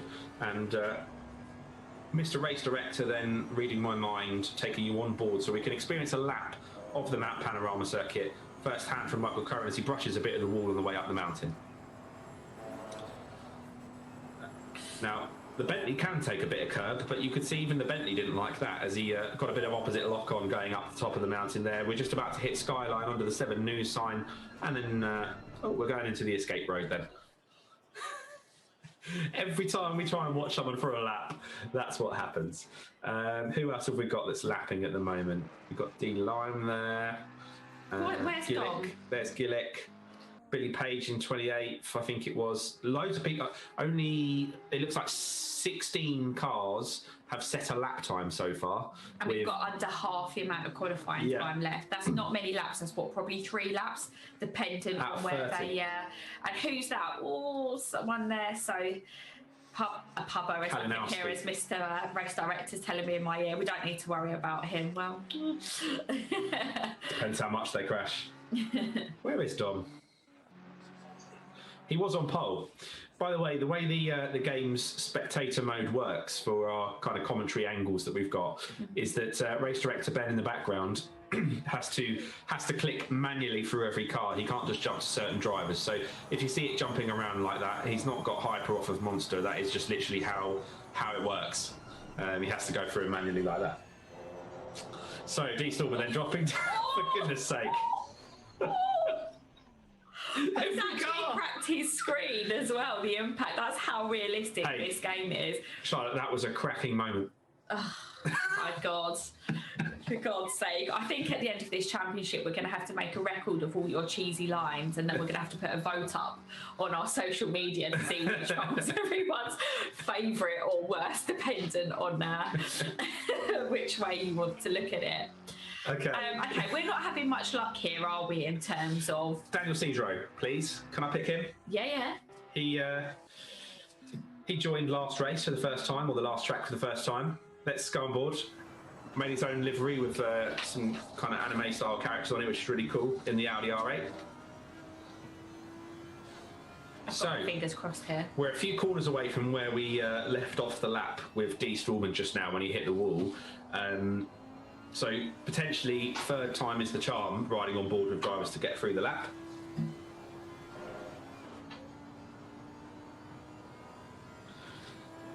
Jack Taylor's managed to message me to tell me that he's done his fastest lap yet. Jack, worry about the racing, my friend. Oh, there goes another one. I feel like they're all doing it on purpose. Like, I feel like they know what we're saying. Guys, what is happening? What is happening? Okay. Yeah, let's not do on boards for a minute. Let's just actually have a look at where the order is. So we've got D Stallman in P1, Curran, who's only 8 tenths currently off of Stallman, which is it's a significant amount of time, I guess, isn't it, in racing and what we talk about. Neil Kidd, though, really, really strong performance there in P3. Clemson's maybe a little bit, in the grand scheme of things, should be, he's probably out of position. Yeah, well, I think he can go quicker because he was on the back of Dom Stallman in the first race. Jack Taylor, though, he set his lap and he's currently in P6. And that kind of leads on to our story then, that we can see him WhatsApping Mackenzie. And so I think he's pretty buzzing about that. I know the guys like to do this. I mean, I'm looking at 10 screens commentating, and they like to just message me to let me know what's going on, which is quite handy because it gives me a bit of insight, actually. But I do sometimes miss them. So, yeah, Jack said he was fucking gassed, was his words. His lap time. That's all right, we're past it. We're not. We're a live stream. We can say what we want. That's the spirit, Mackenzie. You want to jump into the Discord chat with the Northern, I say the Northern team because it's not, because we've got all the Scottish, the Midlands team of Heath, Gillick and Sharman. That is the loudest, sweariest group chat you'll ever join. I don't know how those guys manage to race, but they do it. That's a talent in itself. We're having a conversation about oatcakes one day for ages while I was in there. They like an oatcake in the Midlands. I thought that was Welsh. I think they do as well. Oatcakes. Let's just see how many different countries and cultures we can upset in 5 minutes here. Yeah. Moving on. Back to the race. How's everyone doing in chat? Actually know what we're talking about. Chloe said, "Well done, Jack." Oh, Chloe's still watching. And I love Chloe. That's good to see. Who else is still with us?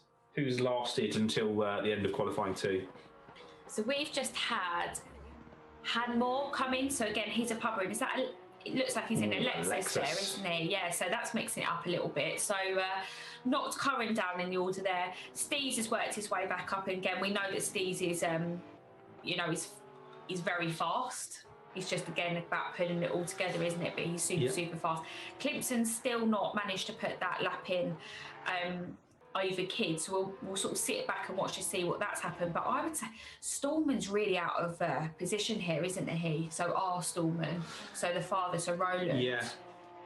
Yeah, and I think you said it earlier, but our main group of guys, like so Curran, Steez, Clemson, Kidd, Price, who have been around from the very early on, and even Heath, have all just kind of improved. And I think it's not so much Roland's out of position. I think they're now just pushing him really hard, and they have to fight. And sometimes Roland gets them, and other times they get him now.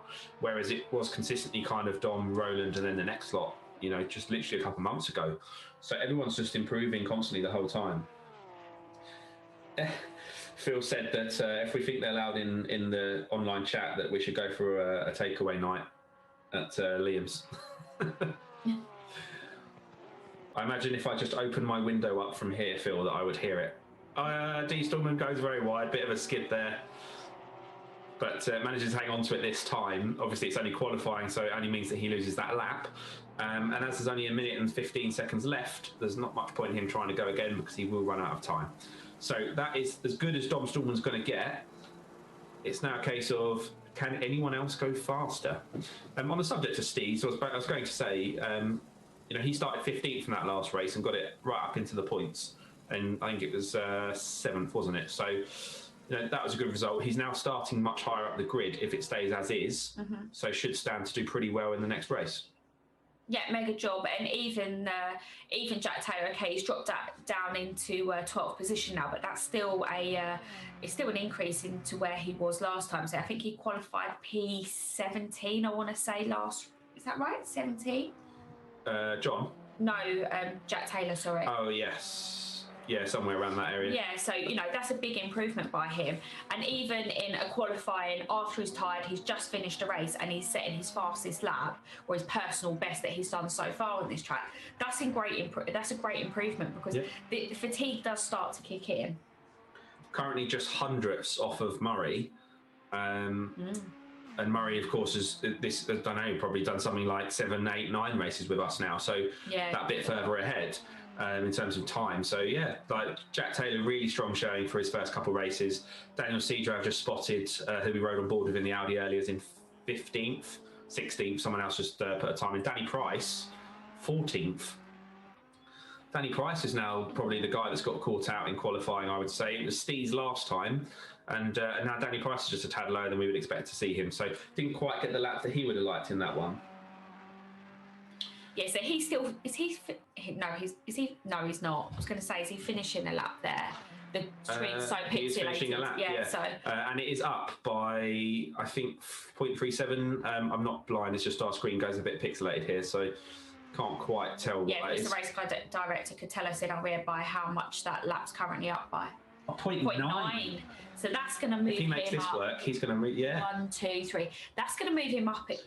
One corner to go. Comes past the hotel on your left into the last corner of Hell's Corner. One more acceleration phase. No, he's done this lap. Goes up into 9th. Nice. I mean, that's a massive jump, isn't it? Yeah. And that's knocked Heath back. So P2 last time. Oh, sorry, Mr. Race Director. Try and go back there to see. Still a number of drivers finishing laps off as well. Yeah. Heath is sort of way back. I couldn't. Sorry, Ben. Yeah, stop moving.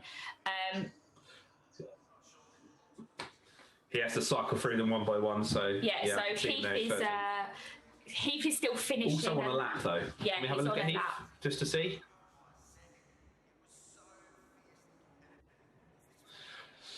And the game puts it in terms of how close the cars are together. So when they're all in the pits like this, to get to a car that might be one position lower, he has to cycle through every single car in the pit lane. So that's what we were seeing there, unfortunately. But he's 0.3 up, 0.4 up. We'll watch the end of this lap, and I think it's time for one of our quick ad breaks. Crosses the line, 13th. Okay, everyone.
Welcome back, everyone, for the second race tonight and round 4 of our InGear Motorsport GT3 Championship.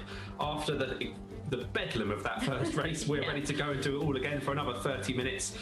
So Michael Curran was the victor of race 1 after a whole host of incidents, but the current front row looks very similar to the first race, but both of them guys didn't happen to finish the first race. So D. Stallman and Klimpson both looking to make up for a bad race 1 after D. Stallman hit a wall and ricocheted back into the path of Klimpson.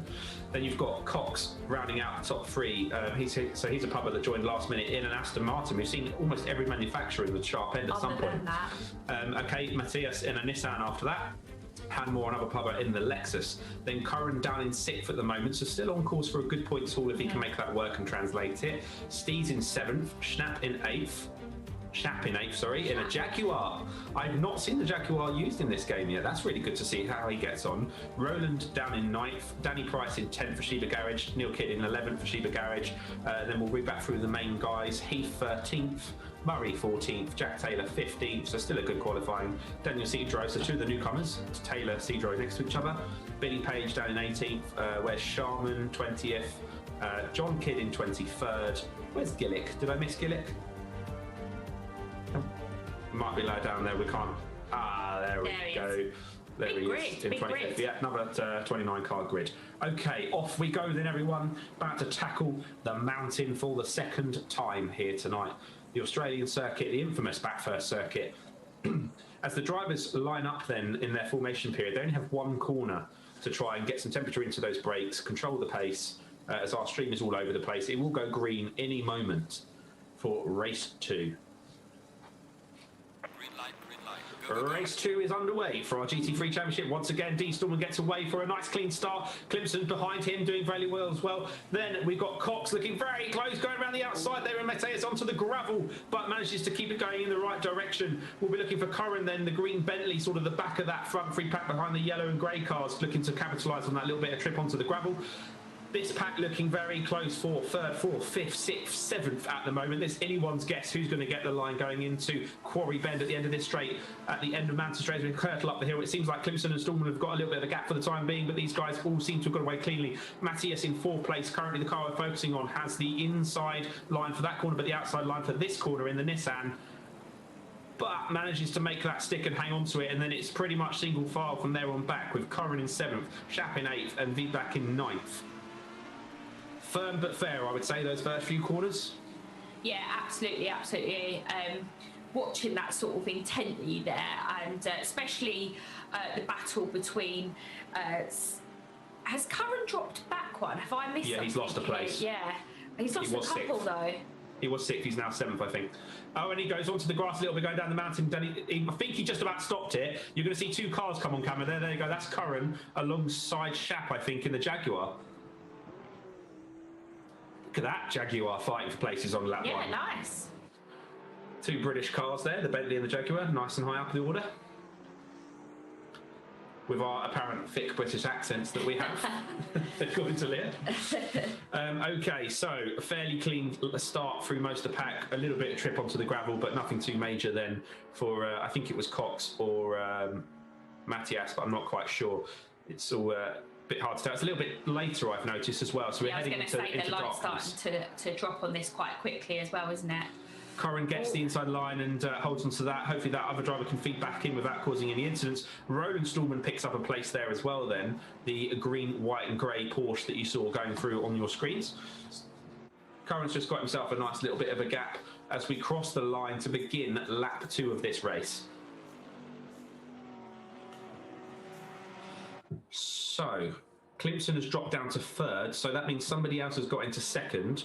I just saw a drive-through penalty flash up, but I didn't see who it was for. So Cox has got himself into 2nd.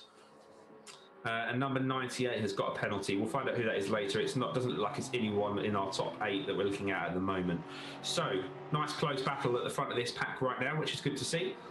So D. Stallman leads the race. R. Cox in 2nd with with the Aston Martin, and then A. Clemson with the Porsche in 3rd place. So 1, 2, 3, all looking very close at the moment as we go up the mountain for a 2nd time. Yeah, let's have a little look slightly further back in the pecking order just to see where the rest of the gang are and what they're up to. Thank you, Mr. Race Director. Sorry, making you frantically. So Danny Price then has moved up a couple of positions because he started P12 after qualifying and putting that stonking lap in on the last lap when we was watching him. So into the points. Yeah, that's really good. Good to see that he's into the points again. So again, this is going to be potentially another really, really strong round for Sheba Garage. Not Motorsport, Garage. Well remembered. Thank you. Yep, anytime. What about Billy Page? Do you know what team he races for? No, I do, and I'm not saying it. The team Cupid Shunts. Say that quickly and see how you get on, everyone. So where it is was Jack Billy? Taylor that got the penalty. I wonder what that was for. He must have learned from you, Mackenzie. Yeah, he must have. Although, where did he start on the grid? Because it doesn't look like he's really gained from it. So Billy Page then, obviously he was having a very, very good race in race 1. A little bit of bad luck where Steve's made contact with him under a braking zone. So he's currently P14, so he's got just over a second worth to catch up on the next person in front, so Mateus. So we'll keep an eye and see how he's doing, because we know that his pace was quick in race 1. It is just a case of keeping it all together and, and getting finished and having none of these little accidents that we saw a lot of our drivers have actually, didn't they? There was, just one thing after another. Heath is back down in 16th, so I'm not too sure what's going on there. So if we could have a little look at him, Mr. Race Director, and put the cameras on him. You know, bear in mind, for anyone that's new that's tuning in, Heath finished race 1 in P2. So he has got outright pace round here. We know it's one of his favourite circuits. He really, really enjoys it. So he's going to be working really hard at the moment to close the gap up or find where that move is. And the light around this track is dropping very, very quickly. Danny putting one of his little curveballs in again. I love it. He does like to mix things up a little bit for everybody. It's hard enough to not hit the walls when you can see them, but as it gets darker, it gets even harder to hang it on the straight line here. So apparently, sometimes the race start procedure gives penalties on.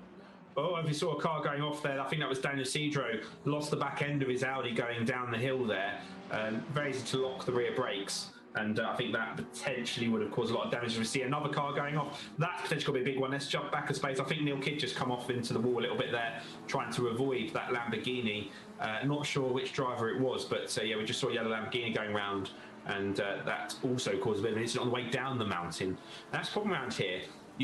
It's such a narrow track that, yeah, one small incident can easily catch out a few other drivers as they come through.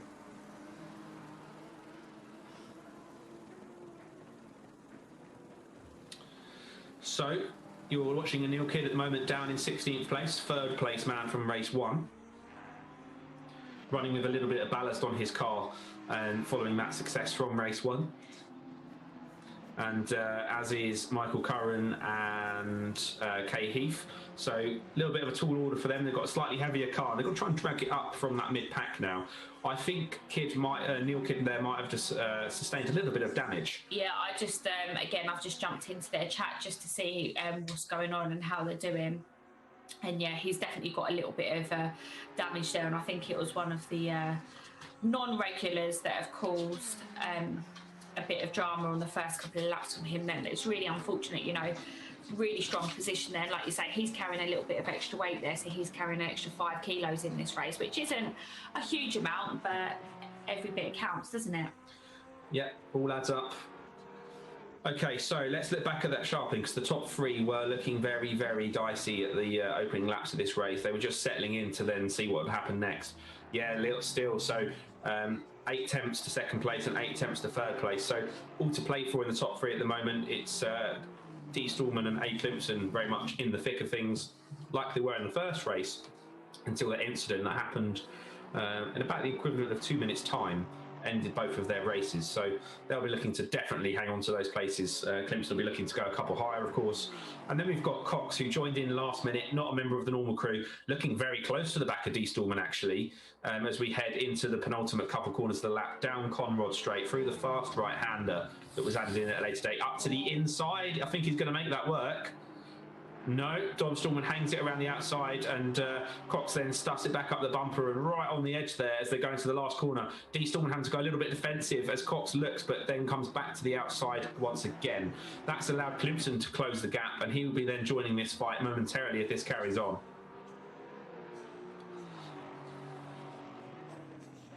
Charlotte, you've got experience racing in the real world. We've both raced before. I mean, again, and night experience, I've said it a couple of times, but when you're in a battle like this, what sort of stuff are you thinking? Like, if you're D. Stallman right now, what's his game? What's his angle? I think it's a very tricky one, especially because and again, this race is obviously the way that this game works is that it speeds the timeline of everything up. But there's so much at that point in time that's going through your mind. It's easier to chase than be chased, if that makes sense. So he's literally just having to keep as focused as he possibly can. He can't afford a single mistake here. Cox in position number 2, he's only 4 attempts off of him. Again, that's nothing. It's like clicking your fingers. So he's literally got to be absolutely on it. He knows that he's got another 20 minutes of this, so he knows that he's got his work cut out. So he's just biding his time. He'll be looking in the mirrors. He knows where that driver might be a little bit quicker than what he is in certain areas. So it's about learning very quickly where you need to cut someone off, where their strengths are and where their weaknesses are, and go from that. And also how to slow them down on a corner, get them stopped on that apex. So where they're weaker, potentially, or he's weaker, he would slow them down so they can't challenge him then at that point. Yeah. Yeah, very much the tactics come into play. They're all sizing each other up at this point in time, ready for a battle potentially to ensue. We've already had that little look from our Cox, so I'd be surprised if he doesn't have another look later on in the race. But as the track gets darker, the temperatures will drop. That means the tyres will potentially cool off and they might lose heat in their tyres and they lose performance. There's a number of factors going on beyond just how well do they drive the car. The setup has a big effect on the end result here as well. So the person that's got the setup right will also end up better off. And again, Don's very good at getting that right in that Porsche. He knows the pressures, he knows what to set it for, and probably had a good idea what sort of time we were going to be racing for this race too tonight as well. So Cox joined in last minute, might not know that, might have gone for middle of the day tyre pressures for all we know, and is losing heat right now. So he'll be trying to make something work sooner rather than later if that's the case. Dom looking a little bit squirrely and just takes a touch of grass there on the way out of turn 1 as we go down Mountain Straight towards Quarry Bend. You can see then Clemson hanging on to the back of these guys as well, still keeping them honest at that front end. Steve's 3.1 back now. Still very much able to pick up on any incidents, but just starting to lose track a little bit at the front three. Yeah, and I think you hit the nail on the head here, Mackenzie. When we start to go into the evening, the track temperature drops very, very quickly, quicker than what you can imagine. So these guys have really got to think about their setup or how they can manage what they've got, because they're not in a position, it's not a long enough race that they can come in, do any actual major setup changes or anything, or put a fresh set of tyres on with different pressures in, etc. So they've got to, they've got to manage what they've got now. And again, that's a really, really tricky task in itself. So Steve's in 4th, Curran is in 5th. Remember, Curran didn't do the first couple races and has joined us for the first time in this championship tonight. So still very strong showing for him to be in 5th. I've not seen him testing all that much, if at all, either. So yeah, really, really good effort by him to be in the top 5 again after winning race 1. Then we've got Hamor, Vidbach and Roland Stallman rounding out the top 8. Good time for me just to mention everyone that's watching, if you're still with us and you haven't gone off to make other cups of tea or whatever the equivalent is.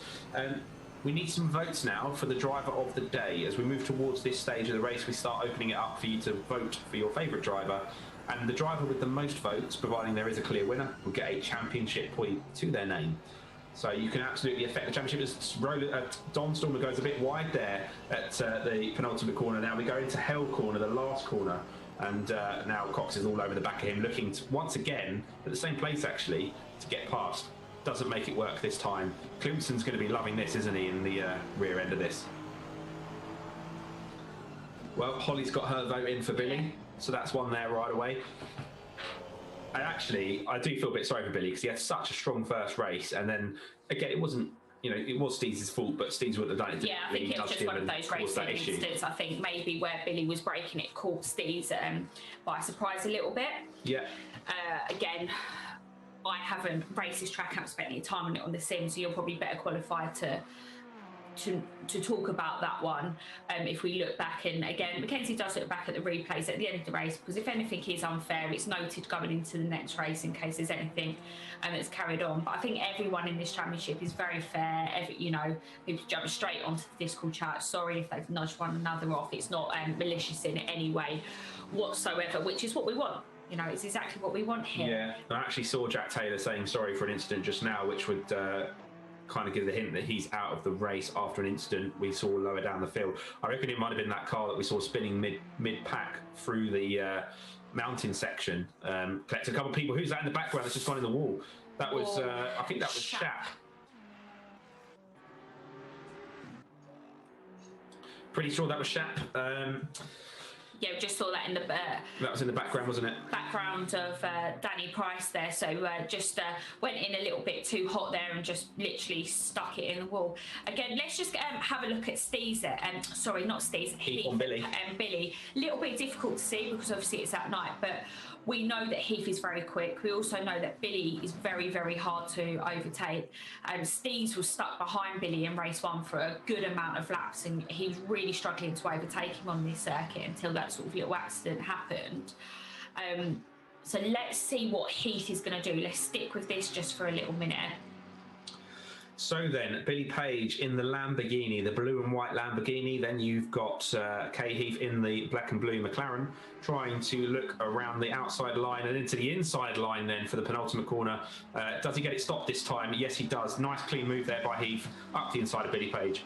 Both drivers giving each other a good amount of space. Now, good opportunity for Page then to tack onto the back of Heath and using him as a bit of a carrot to chase and pull him up to Murray then in 10th place. Because these guys are now chasing to get into the points positions, which finish in 10th, currently 11th and 12th. So they'll be looking to get onto the back of Roland, Stallman and Murray as we get to half race distance.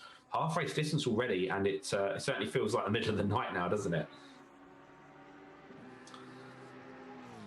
So we've got a vote then for Billy from Holly. So Holly's voted for Billy for Driver of the Day, and Phil has voted for Kirk for Driver of the Day. Doesn't matter whether you're watching on Twitch, Discord or Facebook. We're live streaming across all of them. We can see all the comments. So please do let us know who you would like to vote for. And the driver with the most votes will get a Driver of the Day point. So you can do that any time from now until the end of this second race or just after, basically until we finish. And then we will announce the Driver of the Day and they get a championship point. Heath looking quite nice and composed now. He's settled into a bit of a rhythm.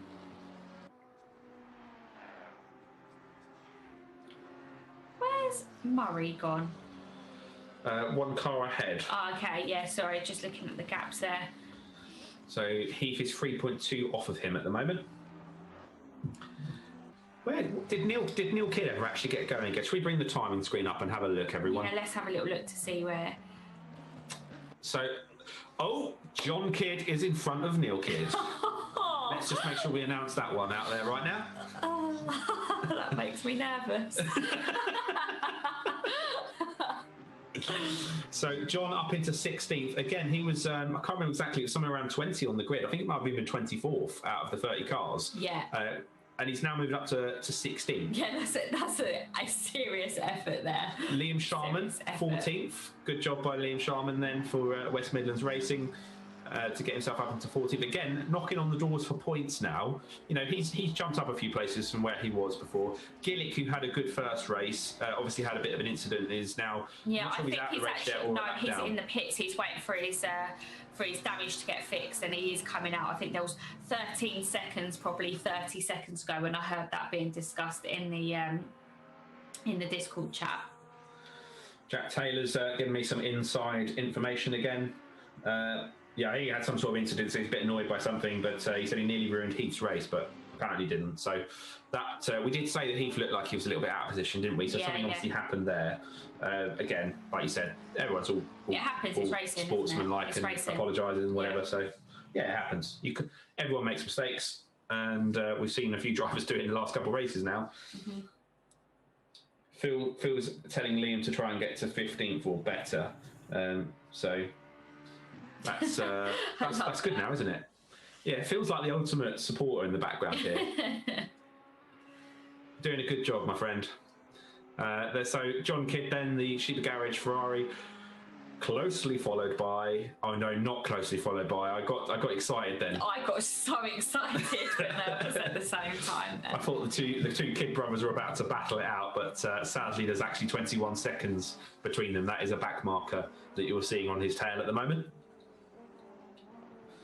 Well, we've got one driver of the day vote for Heath and one for Billy Page at the moment. Someone's going to have to come in and either give one of them a second vote, or we need to get 2 votes for someone else, either or. So one driver needs to have a clear victory or votes for a driver of the day point to be awarded. Gave Jack Taylor the point last week, so he got a championship point. Jumped him up quite a few places, actually, which was good.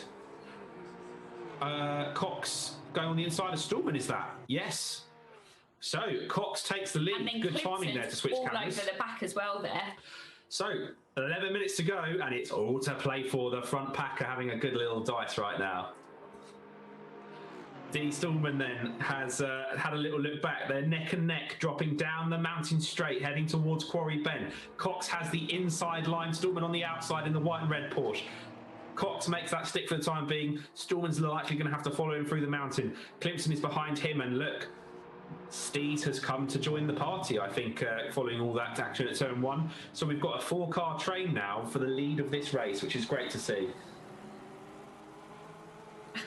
is Jack Taylor allowed to vote? I was just having a look on YouTube there, and Jack said, Jack, who was racing for InGear Motorsport this evening, unfortunately he's out of the race now, and he's voting for Heath. Is he allowed to do that? Yes. Okay. Yeah. Anyone can comment if they're not in the race, and he's not in the race. Because he's out of the race. All right. The only people that's not allowed to vote is me and you. Because I just said I'm not getting involved. I'm not settling any debates. I mean, I'm open to bribes, anything like that. True.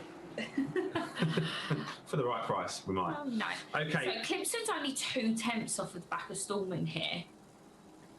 Yeah. Do we think he'll go for the move? You can actually, well, maybe, but then Cox has got himself a little gap now, and if they're all using their heads, they probably don't want to let Cox get away either, as they come down the long conrod straight. So aptly named, because a lot of people bust their conrods in their engine through how long it was. Clipson very late on the brakes, nearly goes into the back of Stallman, but manages to get it stopped just. That was a close one. That was nearly a repeat, but in reverse, of race 1. Oh. That was quite late for a lunge. I don't think he meant it. Yeah, oh, okay. I'm not sure. I mean, I might be wrong. Who knows? So, Cox then has that little bit of breathing room now of almost a second. Clemson, the same sort of distance again back from Stallman, and then Steve's 0.6 off of him. Oh, look at that. Ben Meikle has voted for the race director. See, do you know what it is? He's so buzzing off all this monster. He's now on YouTube, typing away on YouTube whilst managing all the camera angles that we see. That's what it is. It's a very, very good effort. I'm still waiting for that Monster Energy sponsorship to come in. So am I. So Heath has cost himself, to butt in there. Heath was only 2/10 off of Stallman, went in a little bit hot, outbraked himself. Whether it was intentional or not, we don't actually know. But that's dropped him back to be 9/10 off of Stallman now. Stallman will use in his head at this point. He knows he's got enough gap between him and Clemson that he doesn't kind of need to drive too defensively. Cox went a bit wide there. Yeah, can you see the sparks coming off there? Yeah, sorry. So he's going to be taking this opportunity to get all over the back of Cox and try to make a move. He's clever in the way he drives, very, very clever.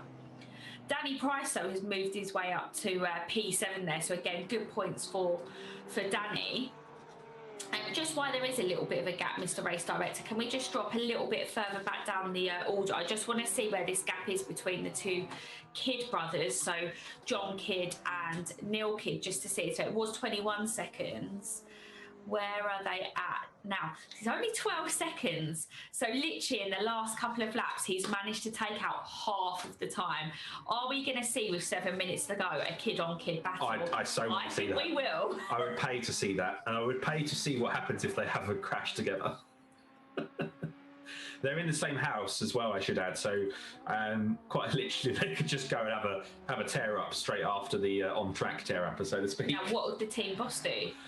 Team boss, yeah. I mean, he'll probably just briefly lift his head up from his bed and then go back to sleep again. Or ask for a treat. At this time of night. Team boss being the dog Harambe that lives with them. And that's why if you look on the side of the Sheba Garage car, you will actually see a little picture of a dog. It's on the rear left side of this Ferrari, in fact, of Neil Kidd. The red Ferrari. Obviously a bit hard to see at night, but you might just catch it. Paulina has voted for... Oh, look at that. Race director's on it, look. So, number 100 there, Neil Kidd, with the Sheba dog on the side for Sheba Garage Race Team. I love Paulina in this race. She's like, if he finishes in the top 10, though. Oh, yeah, there's she a rule. Sets the markers. Yeah, she's super, super fair in the way that she does it. Got a wonderful set of new cushions this week, Paulina, didn't she? Did you see them on Instagram? I've seen your cushions and your teacups, Paulina. I like them. Girlfriend club over here. Yeah, we've kind of got a bit of girlfriend club going again. Yeah, I love it. Yeah. Okie dokie. Right, let's... So, sorry, again, just to tap into this. 20th. Go on. Sorry. Neil Kidd, sorry, I was just trying to think of which kid I was talking about there. He's now only 9 tenths off of John Kidd. He is peeling chunks out of John at the moment. I wouldn't be surprised if he's whispering in his ear while he's driving as well to try and put him off. I'm listening, I'm in their chat. So the battle for points then, at the moment, Roland Stallman 9th, Murray 10th. Heath still 3.1 seconds out, and Billy Page has dropped a little bit off of him. You don't know as well whether anyone's running any damage from a clip of a wall or anything like that. Well, don't forget Neil Kidd actually was. He got damaged very early on. I wonder if he pitted, to be fair, given where he ended up. So, not sure. We see what everyone watching sees. So, what you're watching, we see. So, no replays tonight or anything, unfortunately. So, we do our best to keep on top, but stuff happens lower down sometimes and it can be missed. Right. How are the front three doing? Let's have a little scroll back up. It's a bit of a mouthful. So Cox has got himself a little bit of a lead at the moment then. D. Stallman in second, Clemson in third. Curran has got back into fourth, and Steez has dropped down to sixth. So a little bit of a change in that front three. What's happened to Clemson though to drop 6 seconds off of Stallman? Again, was there a little bit of a moment there that maybe was missed off? Is this going to be Curran's opportunity against Curran? We'll see. We'll keep a little eye out there just to see how much time he takes out of him, if he takes any time out of Clemson at all. Yeah, 0.9 at the moment with 4 minutes and 20 seconds on the clock. Be interesting to see, won't it? Well, at the moment, Heath has got 2 points for driver of the day, and Billy's got 1. And Danny Can we just drop down to see where Heath is? Yep. Sorry. I think we're on the move. Again, I think I just heard something in my ear that he might have... No, he's looking all right. Well, he was in front of Billy Page, though. Oh, okay, yes, he's dropped back a couple of places. He's dropped a couple of places there. Yeah, I wonder what happened. Heath, West Midlands racing man. No guesses for which part of the world he's from in the West Midlands racing team. But big fan of this track and really strong showing in that first race, and got the pace in this second race, but again just looks like a couple of incidents have cost him there as he drops down Skyline Bend and begins the descent down the mountain of Mount Panorama Circuit.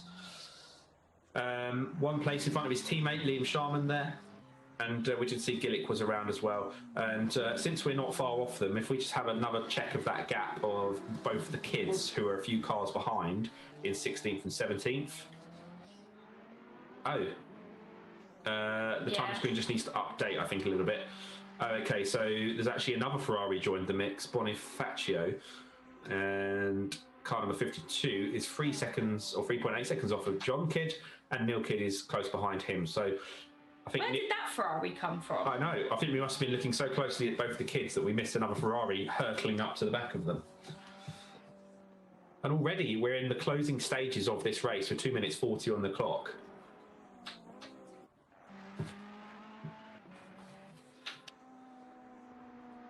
So, any last driver of the day votes? Everyone in chat, get them in wherever you're watching. Got any questions? Put them in chat. Any other comments? Put them in chat. Also, I'm going to see who I can interview at the end of this. I might pull both the Kidd brothers in unless there's a better option for like a race winner or something. See what they have to say for themselves. So, if you have a question for the kids, as in the drivers Neil Kidd and John Kidd, let us know. I'll see what they have to say in a moment.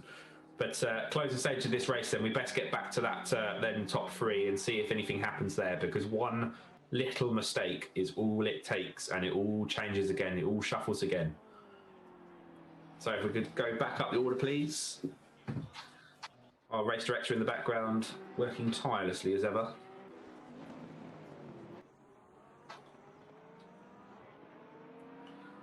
At Ben Meeko 11, if you want to give him a follow, hit him up. Tell him how much you appreciate his efforts. He's single and ready to mingle. I don't know what his Tinder profile username is. I do, because I set it up for him.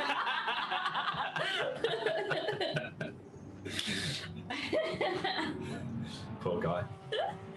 Okay, Dom Stallman, half half a second off the leader with 1 lap to go as they enter turn 1 then for the last time. Do you think if you had to put your money on it and he got close enough, do you think he would go for the move or not? I think he'll be thinking of the championship, and he won't go for a silly move. Yeah, totally agree. That's what I think. So the Lexus of Hanmore then has held on to 4th place for the time being. Curran is looking like he's going to come 5th. Strong points haul for Curran if he gets a first and I was going to say, don't forget as well that Curran is running 15 kilos of ballast on his car as well. So if he finishes out of the points off of the podium, so in P4 where he currently is at the P5, where he currently is in the moment, he won't have to take that 15 kilos into next Wednesday, because we should probably mention that. Just reminded. The next time they're racing, basically, will he? Yeah, good point. So if you want to watch the next round of this championship and see what happens next, it is next Wednesday, not Tuesday. Did someone just go off? I looked away for a split second and it looked like a car went sideways. We need the camera. Yes, it has, because the camera's not changed. Yeah, I think the race leader just went. Sounds like something. Can we change? Clemson's in. Clemson's in the wall. What happened? Who's left? Who is left? It's the last lap and we have to change car by car on the cameras. It is such a pain. Cox and Stallman still first and second, so that would have been Clemson then that had the incident. I don't know whether that was from a move. Oh, right, okay. I think there's a connection issue from the leader, and you might have just seen him sort of slide around a bit on the screen there. That's not that he's suddenly learned how to crab at 150 miles an hour. It's that's connection issues. So luckily it's the end of the race. Otherwise, if that continued, he could drop out or get kicked out. But then looks like Cox is going to hang on to it. It's Clemson that lost out there, and whatever that was. We'll find out at some point later on. So Cox takes the win for race 2, and one of the drivers in the championship then, Dom Stallman, takes 2nd place. That was a strong recovery from race 1. Can we just jump straight down to the Kidd brothers now, just to see on the closing stages on this lap? Sorry, Mr. That's it. There you are. So Kidd is only 6/10 off of John Kidd now. So what's going on here? Where are they on the lap? They're on the mountain still. Yeah, so keep it there, Ben. Don't change. They're both behind Liam Sharman at the moment. This is Neil Kidd and John Kidd. No points to play for, but absolute pride to play for in this one. Full-blown Scottish pride. Yeah. So excited. Kidd is the bagpipes. Kidd is all over the back of him. Now, Kidd is, like we've said this earlier, Kidd is aggressive, but not stupid aggressive. And they're on the back of Sharman as well, who's in the mix of this. Sharman, I think, just got out of the way of this. He said, "Do you know what, you guys, I'm not getting involved." Okay, so 2 brothers, John Kidd, Neil Kidd. Neil Kidd's the more experienced racer in the group. John Kidd is the newcomer. Who is going to get it? Currently then, the grey and green Sheba Garage car is John. The red Sheba Garage Ferrari is Neil. As they approach the final couple corners, I've got a massive grin on my face. I'm struggling to talk. I don't think he's going to be close enough unless it's a mad lunge, and I don't think Neil Kidd's one for doing them. He's got 1 braking zone left as they go under the Liqui Moly sign into the last corner. He's having a look. He moves to the inside of the mirrors. Is he going to give it? No, he's not doing it. He just knew that wasn't going to happen. And I'm not going to say it just yet. John Kidd beats his brother Neil Kidd across the line there, past the parked car. That was the race that you was all waiting for, wasn't it? Okay, right. We need to make sure we catch who actually finished wearing the championship now, because points are, of course, important. So, driver of the day then goes to Heath. Driver of the day does go to Heath. And that deciding vote actually came from Jack Taylor, who, of course, said that he had some kind of incident with Heath early on. So, good stuff by him. Really nice, actually really nice little thing that he did there. So Ben will be super busy at the moment taking the screenshots just to get the finishing positions ready for our social medias. Thank you, Ben. Subtle reminder there. What did you think of that race then, Mackenzie? I loved it. I thought it was just starting to not go stale, but just everything calmed down a bit for that last sort of third of the race. And then suddenly those last couple of laps, it all just lit up again, didn't it? Yeah. You know, that Kidd battle was good to see. And then, yeah, the top 3 changing. I don't know what happened to Clemson. We'll see if anyone knows in a bit. But, yeah. Yeah, I think he's just dived up the Discord chat pretty quick, so I don't know if anyone else knows what's happened. We can ask them. We'll see what happens. It's a shame though, because he was running really, really well. So just at this point, people may be about to head off. We are going to do a couple interviews before we wrap up if you want to stick around for it. But just a reminder, we'll be streaming next Wednesday, not Tuesday like we normally do. So if you want to come and tune back in, we'd love it. And thank you already if you have been here commenting. Let us know what you thought of the race just now. And again, any questions that you have for us or for any of the drivers, we'll put them out there either now or on our socials. And again, just another quick plug of the old socials, InGear Motorsport. You can find us on Instagram, tag us on stuff. We'll usually reply and comment on there. But we're on Twitter and Facebook and TikTok and a number of other places as well. And if you want to join the Discord and you fancy having a go at racing or just getting more involved, then you can find more details on the website ingearmotorsport.com as well. So all out there should you wish to get involved. But now the drivers have had a chance to get back to the pits and see what's going on. Not sure. I'm just seeing messages flying around in Discord. I actually want to catch that one and then I'll keep you all updated. So this is the thing, you can see all the chat that the drivers are having. Yeah, Heath and Jack Taylor just squaring up whatever happened between them. And again, I will get replays of those and put them out on our socials once we go. Right, we are going to put both of the Kidd brothers in for a quick chat to round us off for the day. 1 second. I have to do it bit by bit. Okay, pal. Neil Kidd and John Kidd. Aye. Yeah, you've been summoned. Hang on a minute. I guess is why. This chat. Oh, Charlotte moved herself out. She's here now as well. She can hear you. Well, that was exciting. Well done, John. Oh, You held him off. Yeah. I've got bragging rights now, don't I? Yeah, I'll just say I wouldn't want to be in the house if that ended in tears. I didn't realise it was him for ages. He didn't say anything. Did you not? Did he not say anything? Oh wow! No. I was like, oh shit, who's flashing his lights? I thought he would have been trying to put you off and sort of saying things like, "Oh, don't make a mistake." No, I had so much damage that I was like, I don't really want to. I don't really want to chance this. Well, I thought you were flashing me. So no, anytime I hit the brakes, the lights would go off. So I got absolutely destroyed in the early laps. That was going to be my first question, actually, Neil. Yeah, what actually happened at the start? Because it was hard to see. First lap, first two corners, I got hit. Like the first corner, somebody hit the back of me, and then going up the hill, the first right, somebody smashed into me, and then later on, somebody smashed into me again, and then the Lambo went 90 degrees in front of me, so I took a pit stop because I was wrecked, which was ages. Sat there for ages, and then came back out and just tried to climb up again. Okay, and what was you thinking at the end there? Was that did you think you could make that work, or like with a mad lunge, or did you just think no, that's not happening? I just didn't bother. I wasn't near the points, so I was like, it's not worth it. See, I thought because it wasn't points, you would have gone for it. Nah, because then I would have ruined this race. I went dunk into him, and you got an angry brother to live with. Someone already dunked me earlier, so it wouldn't have made a difference now. Yeah, and John, how was? Well, I don't know if it is the first time you've ever been raced at Bathurst, but certainly with us anyway. How was it?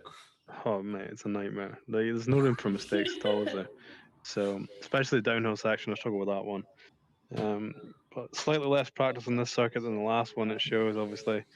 But it's just a survival race, really. I think so. A bit different to Kyalami, but it's all a learning curve. So we'll come back next time. Yeah, and have you done any laps of Suzuka yet for next week? None, mate. So I need to get on that straight away. Cool, good stuff. All right, well, I'll let you guys go, and I'll come down and catch up with you in a minute. No worries. Cheers, boys. Bye. I'll just move them back into the right chat. Just puppeteering Discord in the background, everyone. Okay, well, Charlotte, any last comments for you on the end of that one? I thoroughly enjoyed that. How about you? Yeah, I loved it. I think it's always a good track. You know, you're always going to get different results maybe to what's normal. So I think from a championship point of view, it's going to keep it alive for a bit longer. So we're not going to kind of run into that maybe going into the normal what we've had before. I think Heath drove really, really well. I think he maybe got a little bit unlucky in race 2, but I think everyone did at some point along that race. I think everyone in our kind of normal Discord chat at some point got affected by something. So I think as a whole, no one is going to walk away from this evening feeling too disheartened by anything.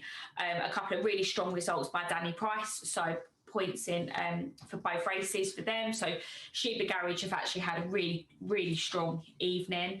I think in terms of the lead for the championship, obviously Chrissy not racing is a little bit of a shame, but obviously, yeah, you know, he's not feeling great. So better for him to get better and just be well. But where Dom had that DNF, again, it lights that championship up as well, doesn't it? So yeah, and good chance this won't be Dom's strongest result. So like you say, yeah, that will mean that he'll have to drop this round anyway. But then again, still, you know, came second in that race, so you never know. Great stuff. Well, as always, thank you everyone that's tuned in and commented and watched. And you know, we've been doing this for, as I said earlier, a few months now, and it's just growing that little bit every week, and a few more people getting involved. And as I say, it means a lot to us just to have people to chat to and that are taking the time to comment and watch, because you know, I know it's a few hours out of your day on a weekday, and I'm so pleased that a few of you enjoy watching it and come along and take part. So thanks for that. Thanks for the driver of the day votes once again, and as always, thanks to Mr. Ben Meikle in the background, who we always give a little bit of a hard time, but also gives up his time to manage the, as he said, a little bit in my ear, gives up his time to come and help this, and of course Charlotte joining me in the commentary box. So no problemo. Thank you, everybody, one last time. And remember, it's Wednesday next week, and we will see you soon. There